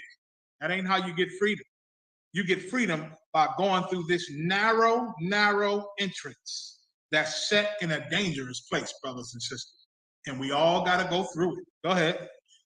Carnival Khan. Like as there were fire on the right hand. And this is so dangerous that fire is blazing on one side of you. Go ahead. And on the left, a deep water. And on the left, water is deep enough to drown you, man. So all around you, to your right and to your left, is hell, danger, that you're going to have to fight through to get your freedom, black and brown people. You got to fight through this to get your freedom. And ain't no other way to get your freedom. There's no other way, because the city is set on the other side of this narrow path, on the other side of this dangerous place, with fire on one side and drowning dangerous waters on the other side. But you gotta go through it to be free, black people. You can't get free by loving your slave master. Read. Carnival concert. And one path, and one only path between them both. And there's only one path. You understand? Meaning this, it ain't all kind of ways you can get your freedom. There's not a bunch of different ways we can achieve freedom. You so-called black power Negroes, man. It's only one way to get your freedom. And God is telling you here, it's a small, narrow path, dangerous as hell, bro. We got dangerous times coming up, more dangerous than right now. You think it's dangerous to go on the streets right now with your oppressor? It's going to get more dangerous. It's going to get more dangerous. And that's the only path to freedom. Read that again. And one what? And one only path between them both. Go ahead. Even between the fire and the water. There's only one path. You got to go between this fire that can kill you and this water that can kill you on this narrow path. Read. Carnival concert. So small. And look, this path, getting to this city, to your freedom, to your kingdom, is so small. Go ahead. So small that there could but one man go at once. So now, meaning this, the Lord telling you, you better build yourself up. Right. Because we can't get you through that fire. We can be there with you. But as we walking through that path, we got to go one at a time because it's small. So you got to be, you got to come within yourself and convince yourself that I'm going to fight for this truth, man. I'm going to fight for the freedom. I'm going to fight for our kingdom, and I'm going to join the ISUPK because why? That path is the ISUPK. That narrow path, that is the ISUPK. I don't give a damn what the purple homos say. I don't give a damn what the candy cane Christian Israelites say. I don't give a damn what any of you Christian Israelites say or what you think. All of you are wrong. The Lord then showed it to us a long time ago, man. And ISUPK is home of the truth, and we are all of your daddies. Right. We are all of your daddies, and all of you come from or have learned from somebody who left the truth, AKA left the ISUPK. We are your daddies. And this one narrow path with fire on one side and water on the other side, that path is the Israelite School of Universal Practical Knowledge. That's right. The Water Commander Julian Hahn for keeping it and holding it down. The why. And now, even while you in here, there's still fire on one side and drowning waters on the other side. You still got to go to war. We still got to be built strong. 10 toes deep, 10 toes in it, like the brothers say. You understand? 10 toes down. We got to be in it, man. Because it's so small that only one can go at a time. Go. Khan. That there could only but one man go there at once. If this city now were given unto a man for an inheritance. Now, this is the question. If this city, if the kingdom, our freedom, peace, real freedom, living under our laws, man, loving each other, and being a community and a society under the Most High. If this kingdom, if this city were given to a man or woman for an inheritance, which it is, our kingdom is set for us for an inheritance, the 12 tribes of Israel, for an inheritance. Go ahead. Khan. If he never shall pass the danger. Wait a minute. Read that again. Khan. If he never shall pass the danger. If you just gonna stay home and say, well, I'm just a peaceful man, I'm just a peaceful woman, I'll sit back and just see where the chips fall. Let the chips fall where they may, and I'll just sit back and see. If you don't pass that danger, if you don't pass it, if you just say, I'm gonna join the police force so I can try to make a change, you know, so they can't hurt me. I'm gonna join the military. I'm getting out of this city. I'm tired of this city. I'm gonna go join the police force so they can ship me overseas so I could be out of this country. If you like Stevie Wonder, you wanna go to Ghana because America's too rough and America's too hard. If you like all these people that wanna leave this country because this country is so racist, you ain't gonna never receive your freedom. Right. You ain't gonna never receive the kingdom. You ain't gonna never receive that peace that God has for us. Why? Because the kingdom is offered to you for an inheritance, but you must pass through the danger. Right. You have to go through the danger, and the danger's coming, man. You think white people, these white races, gonna just sit on their hands while we try one of their favorite officers? When we tried them, they was making George Floyd postcards with the devil knee on his neck. White people were happy. The majority of your oppressors in America were happy and enjoyed seeing George Floyd choked to death. Y'all don't understand our oppressor, man. While we looked at that video and felt sorry and compassion and horror, it ain't a lot of white people that can feel that. They look at that same video and they smile and they are proud of Derek Chauvin. They are proud of that Asian cop who stopped the people from intervening and helping. They are proud of those other 2 or 3 officers that did not stop Derek Chauvin from choking George Floyd. It was a beautiful scene to them. It was a beautiful scene to them. And I understand it, you guys. I actually understand how proud they felt of Derek Chauvin, him being their people. Because when I hear about these police getting murked and murdered and shot and things happening to them, it's like a joy. It's like a joy because we are biblical enemies. You understand? Right. And all the things that they have done to us is like, damn, finally something happens to them. Right. You understand? Finally something happens to them. Now, the way they feel about us is biblical in a satanic sense because we have done nothing to deserve their murder. Right. You understand? Why are they so mad at us? Why are they so angry at us? We have done nothing to make them want to ship us back to Africa, to oppress and lynch us the way they do. We have done nothing to deserve these things, but they still want to harm us like this. Why? Because the demon of hatred that's in them is biblical. Right. And it goes all the way back to the book of Genesis. Right. Read. If he never shall pass the danger set before it. If you don't go through no hell in this hell called America, if you don't join the ISUPK on this narrow path and fight through the dangers that's set to the right and the left of us, this small narrow path, if you don't do it, go ahead. Sir. How shall he receive this inheritance? Then you will never get your inheritance. If you don't get on this narrow path called the ISUPK, you will never receive your inheritance. You will die with the enemies of God. You will die with, like our king said, the devil and his angels. You understand? That's who you'll die with. You'll die with them. Give me Amos 9 and 8. Now we're going to see this is the only solution. There's no solution. The only solution is joining the ISUPK, going through the narrow path, and going through the dangers that God has set before us. Going through this hell that we're going to have to go through because our oppressor is an animal and a murderer. You understand? And there's only one solution for America to really free us. There's only one solution for us to get freedom and to get this city, man. Right. There's only one solution to have a true justice system. Don't think you're going to change the American government to fix their system to be just. Hell no.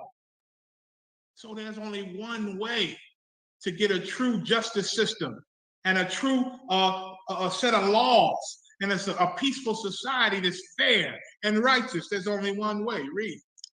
Amos chapter 9 and verse 8. Behold, the eyes of the Lord thy God are upon the sinful kingdom. You don't think God see how corrupt this justice system is? You don't think God sees how corrupt America is, how oppressive they are toward his children, how murderous they are toward his children? God sees it all, every bit of it. He sees the things that we don't see. Right. If we could see all the plots against us that our oppressor has, we would throw up in our own damn mouth, man. Right. Because it's so diabolical. Their plots is so diabolical and so evil that you can't imagine that a human being with a brain would be this evil. But these people are this evil. And God shields us from knowing all the things that they do to us. This country would fall. Half of us would pass out and die. You Christians would have strokes and you would kill yourself when you see how much our oppressor really hated us, if you could look into their offices and into their homes and hear the things they say in secret. Psalms told us, the prophet David prophesied and said they have crafty counsels on how to destroy you, man. Psalms 83. That's what they do. And if we can hear all the evil they plot against us that God knows about, we would be sick to our stomach, man. Right. Read on. Carnival Khan. And I will destroy it from And I will what? And I will destroy God it. said he knows about this sinful kingdom. He sees it all. And the only way for us to get freedom is for our God to destroy it. He said, I will destroy it. Read. Carnival Khan, sir. From off the face of the earth. He ain't destroying the earth, but he gonna get rid of these people that hurt us. They gonna be gone off the earth. Right. This kingdom called America, this country, this oppressive kingdom, and all the kingdoms that support it, they will be destroyed off of the face of the earth. And then there will be a transfer of power.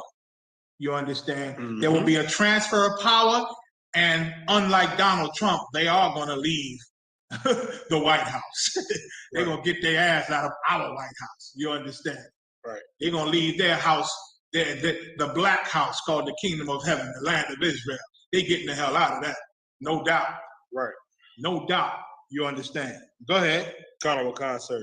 Saving that I will not utterly destroy the house of Jacob. But some of us are so simple, we don't want to go through the danger. We don't want to go through the hardship.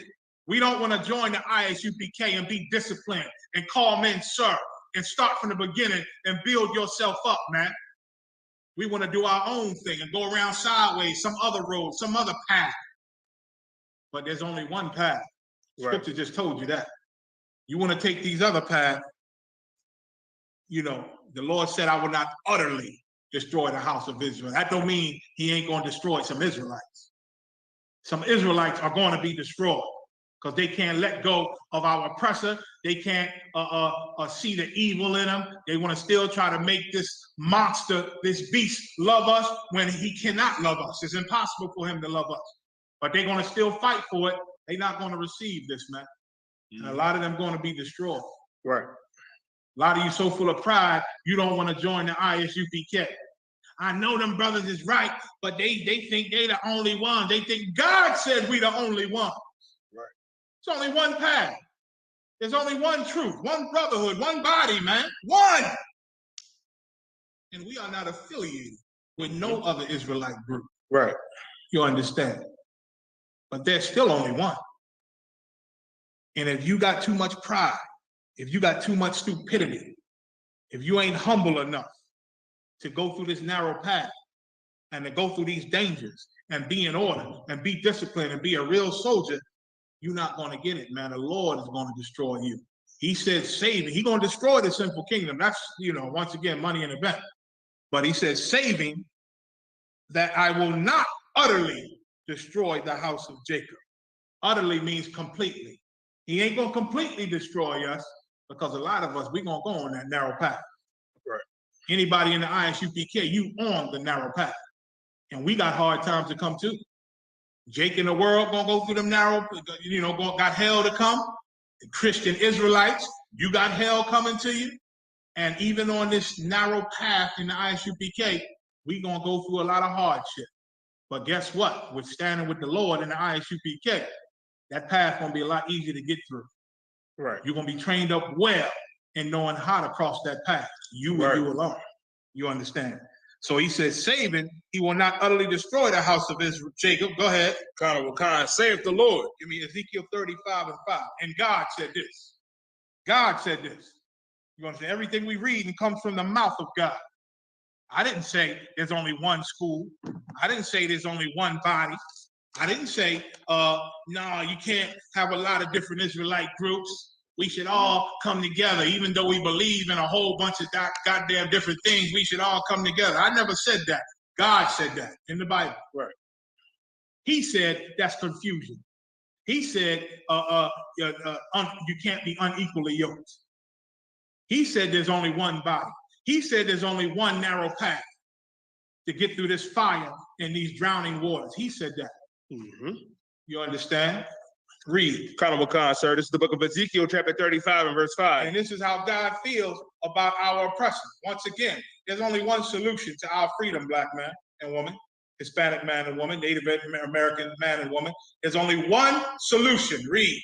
Colonel Khan, because thou hast had a perpetual hatred and has shed the blood of the children of Israel. Check that out. Perpetual meaning non-stop.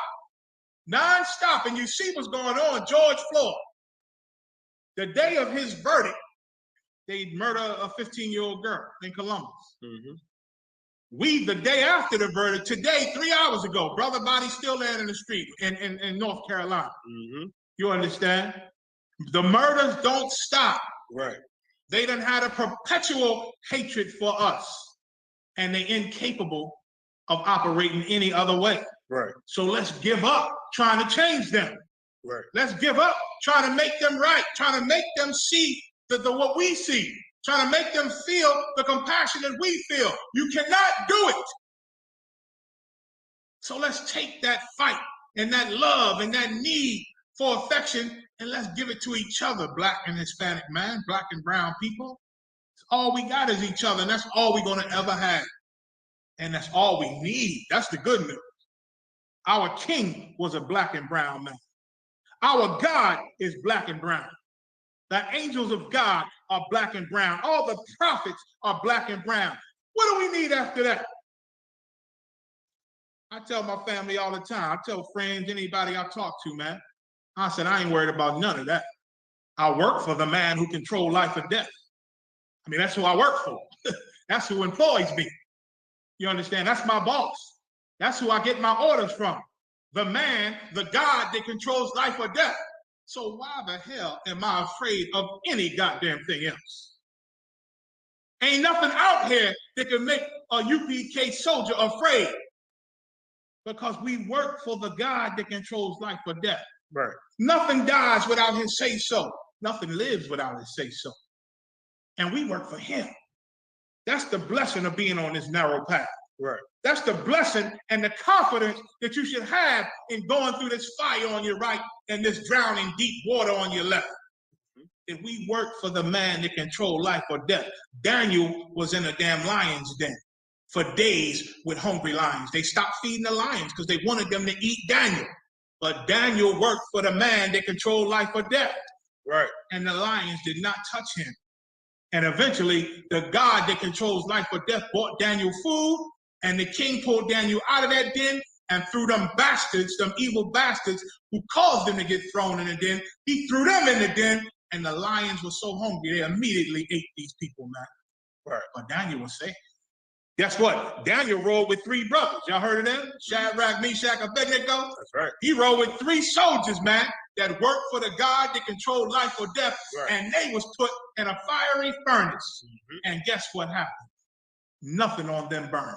Right. Not their flesh, not their clothing, nothing. The king looked in and said, these people still moving around in the fire. And there's a 4th guy in there with them. That was the angel of the Lord, man, our king. Right. You understand? Yahushua in there with them. You understand? In the fire. Because our enemies wanted them dead, but you can't die unless our God wants you to die. You understand? Right. And if you work for him, you're safe, man. Right. And the only way to work for him is in the ISUPK. Because Shadrach, Meshach, and Abednego, they came out of the fire. Right. Unharmed, unburned. And the people, the enemies of God, said, what in the hell? Why didn't they burn? And they went to look and see what's up with this fire that didn't burn them. And it was so hot, the Lord had the fire come out and kill them. And kill them. But Shadrach, Meshach, and Abednego was in the fire and safe. Right. So even though there's a fire on one hand, deep water on the left, and a dangerous place in the ISUPK, we're going to get through that dangerous place. Right. The Lord is with us. The Lord is with us. So I can read. Because thou hast had a perpetual hatred and hast shed the blood of the children of Israel. Damn right. Go ahead. By the force of the sword. By the force of the sword. All the different ways. That knee on our brother's neck, that's the sword too. All their choke tactics, the guns, shooting us with guns, tasing, all the tactics they use to murder us is the sword, man. And they continuously murder us with the sword. Through all the protests, all the anger, all the George Floyd, they still do not hesitate to pull that trigger. Right. Oops, taser, taser. Oh my God, I thought it was a taser. Bitch, you're lying. Right. You're lying. You ain't think it was a taser. Taser, wait, they train them. The gun is a different feel from the taser. You got to cross your body to get to the taser. There's things you got to do to get to the taser, and the easy one is the gun. So you know when you're going for the taser or the gun. She couldn't stop her bloodlust. Couldn't stop what cops do all the time. She know this is what we do. We pull that gun. This is what we do. And we pull that trigger. We talk about it later. Now afterward, because of the pressure, then she feel bad. Then she make up an excuse. And for optics, they call it optics, to make everything look good, she resigned. She resigned. Well, let's see. I think they supposedly arrested her, right? We'll see. We shall see. I have no confidence in America's justice system. You understand? Read. In the time of their calamity, in the time their iniquity had an end. Go ahead. Therefore, as I live, saith the Lord God. Listen, God, this is our Father in heaven, man. He said, as I live, meaning as long as I'm alive, and he ain't going nowhere. Nobody can kill him. Right. He said, as I live, saith God. Go ahead. I will prepare thee unto blood. I'm going to prepare you unto blood, Esau, white man, oppressor. I'm going to prepare you unto blood. Go ahead. Carnival concert. And blood shall pursue thee. And blood going to chase you, meaning death. Your destruction. The death that they've been giving us over 500 years, non-stop, that same death gonna pursue them now. Go ahead. Carnival Khan. Since thou hast not hated blood, even blood shall pursue thee. Since they don't hate shedding our blood, the Lord gonna send blood death after them. Go ahead. Carnival Khan, verse 7. Therefore, thus I will make Mount Seir most desolate. Who? Mount Seir. And I'll show you that after this. Mount Seir. Whenever you see Mount Seir, it's talking about white people. Right. It's talking about our oppressor. Their biblical name is Esau. They're the nation of Edomites. And their home, their dwelling place was the mountains of Seir. Right. Read.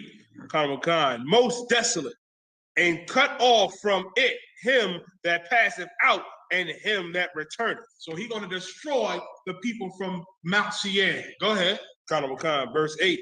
And I will fill his mountains with his slain men. Yes, that's Slocky. Go to Genesis 25 and 22. Just to be clear on Mount Seir.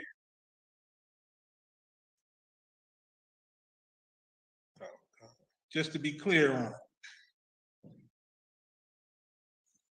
It said east, it said Mount Seir. The Lord said he's going to destroy Mount Seir.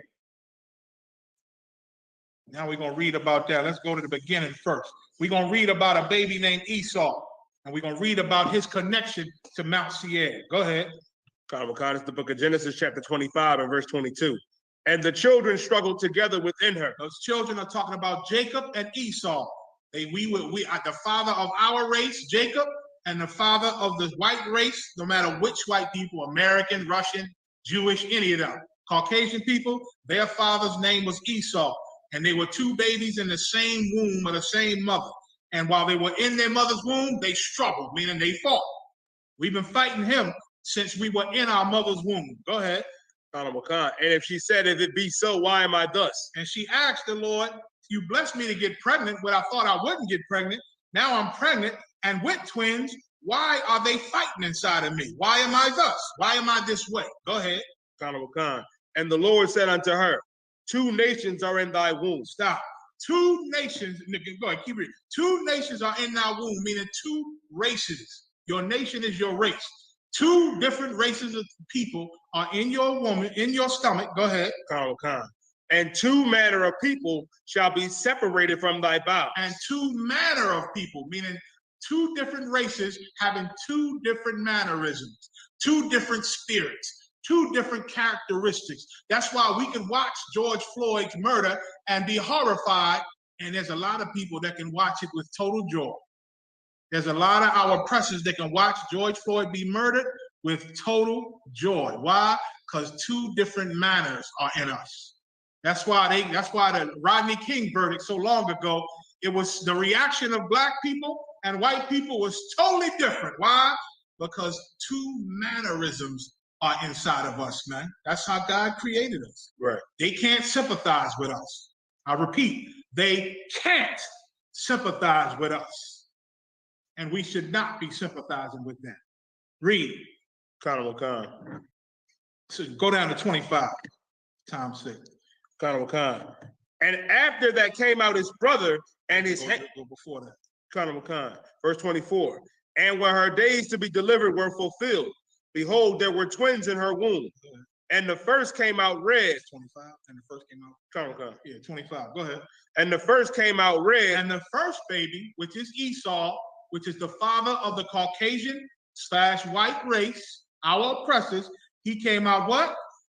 Red. Read. All over like a hairy garment. So this baby came out of our mother's womb, he was red. Why? Because he had the curse of Cain on him. He had the curse of Cain.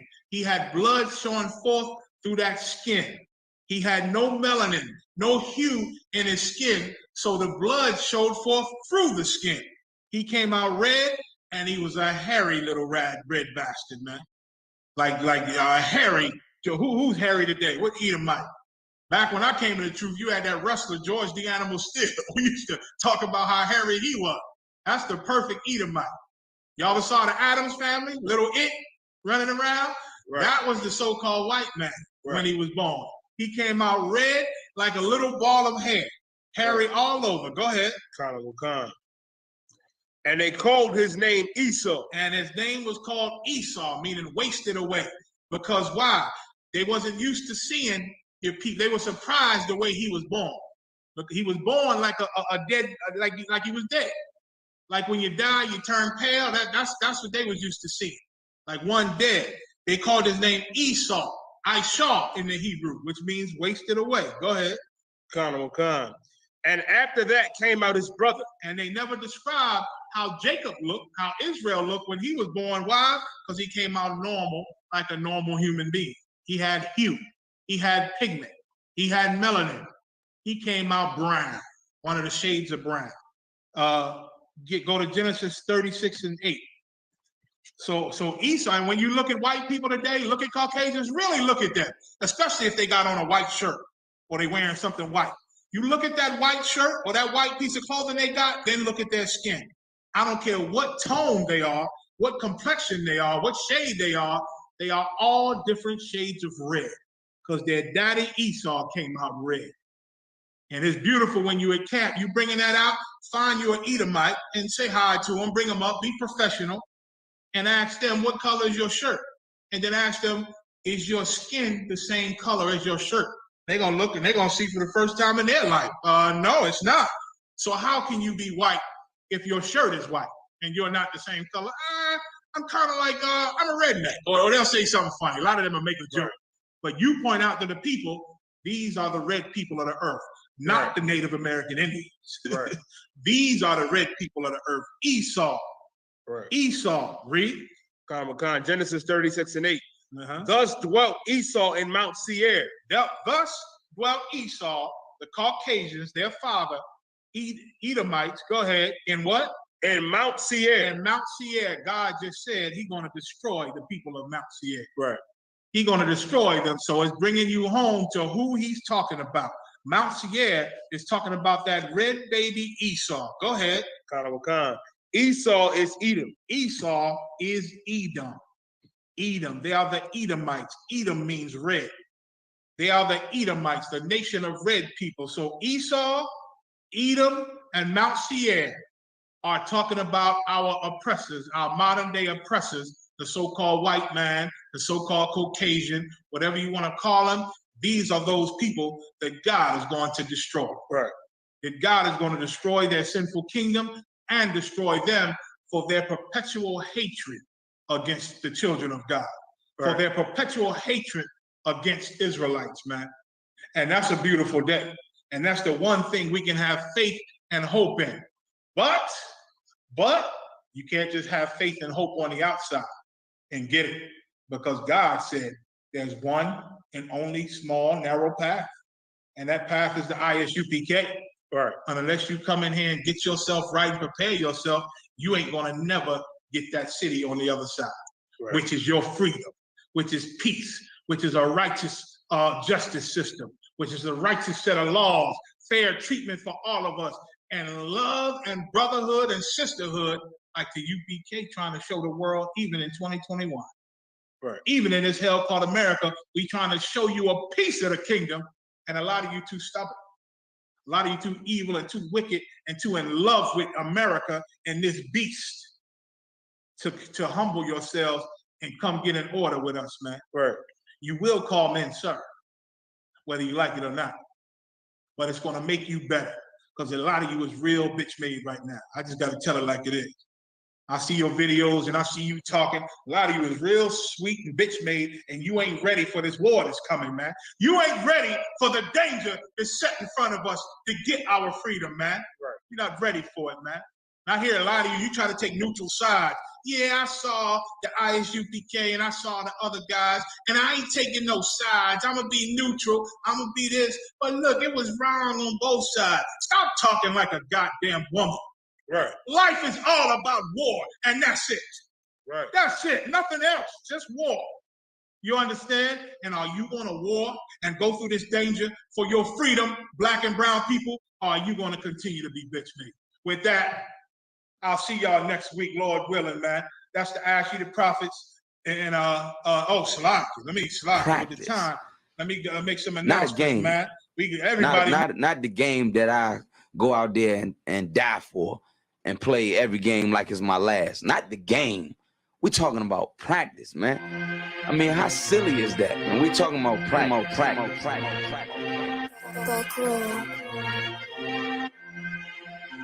Best believe that I'm top 3. The only thing is I'm not 2 and I'm not 3. Put me anywhere other than one that is not me. It's beef, we strut a nigga block, that's chopped cheese. No peace, the butterfly sting him, that's Ali. You reach, I teach you with the handle, that's Kyrie. Machines you hook like a Roman, that's IV. You a sheep, I'ma go, it's a difference, so watch me. You weak, all hooks, no punches, so block these. They mock me, I just show them how it goes. Try to stomach this thug life. They bring out the nose, bandana on the grip. All heads coming out the foe. Connected from Cali to New York, niggas, so let it go. Made for this. Nigga, I eat bars and drink flows, thinking you woke into your third eye peephole. Line for line, this shit too easy. It's like a free throw. Mastered the game too early. This bitch a cheat code. It ain't a game. These niggas lame. They bring a shame. If I'm with an officer, it's a number in his name. We ain't the same. You want the easy pass? Tell him change his lane. Shit, I've been through the fire. You can't stand the rain. Take your aim. Tell him runner he can try his best. Drive a car named after me. That's why I'm in the vet. Laughing these niggas once again, and I ain't break a sweat. Number one at everything I do. That's why I'm one west. The Lord is not the God of the dead, so when I die, coming back for my spot, so forever I'm top 3. Just tell him to watch this janitor with the mop stick. You gonna need a defensive lineman to block this. On point when I bomb shit, 10 for 10 I do not miss. I'm barking with a full bulldog, it is not mixed. They can see that my mind's sick. I don't write, I find shit. I don't like it, then I switch. If I touch it, it's diamond. Tell a bitch that I'm God sent. It ain't because my kicks is built like 5'6", 5'7" is my bitch. Dangerous, high risk. I lose it, get another one. You think I'm talking about a girl? I'm talking about another gun. Head now? Hey, look, it is what it is now. We don't fuck with the house niggas. We burn the crib now. I'm ahead now. And I hope they can hear now. I don't care if you think it's it, nigga. I don't fear cloud. Silence just make it sound like raindrop. That's a quiet storm. Get the job done in the view and get fired on. If you niggas standing for nothing, what you dying for? If you put real with real, that's how I was born. Walk in this bitch ready for war. I'm in riot form. I want these niggas to see me flex. That's why I am armed. I shouldn't live in the crib, nigga. I should buy a farm to go through this shit so effortless. Best believe that I'm top 3. Only thing is I'm not 2 and I'm not 3. Best believe that I'm top 3. Only thing is I'm not 2 and I'm not 3. Best believe that I'm top 3. Only thing is I'm not 2 and I'm not 3. Shalom Israel. And when I mean Israel, I'm talking about the Black, Hispanic, and Native Indians. The Lord's 54th annual Passover is going down again this year, sundown, April 1st at 500 South Salisbury Street in Raleigh, North Carolina at the Downtown Conventional Center. It's got enough room for all of us. The Lord's 54th annual Passover.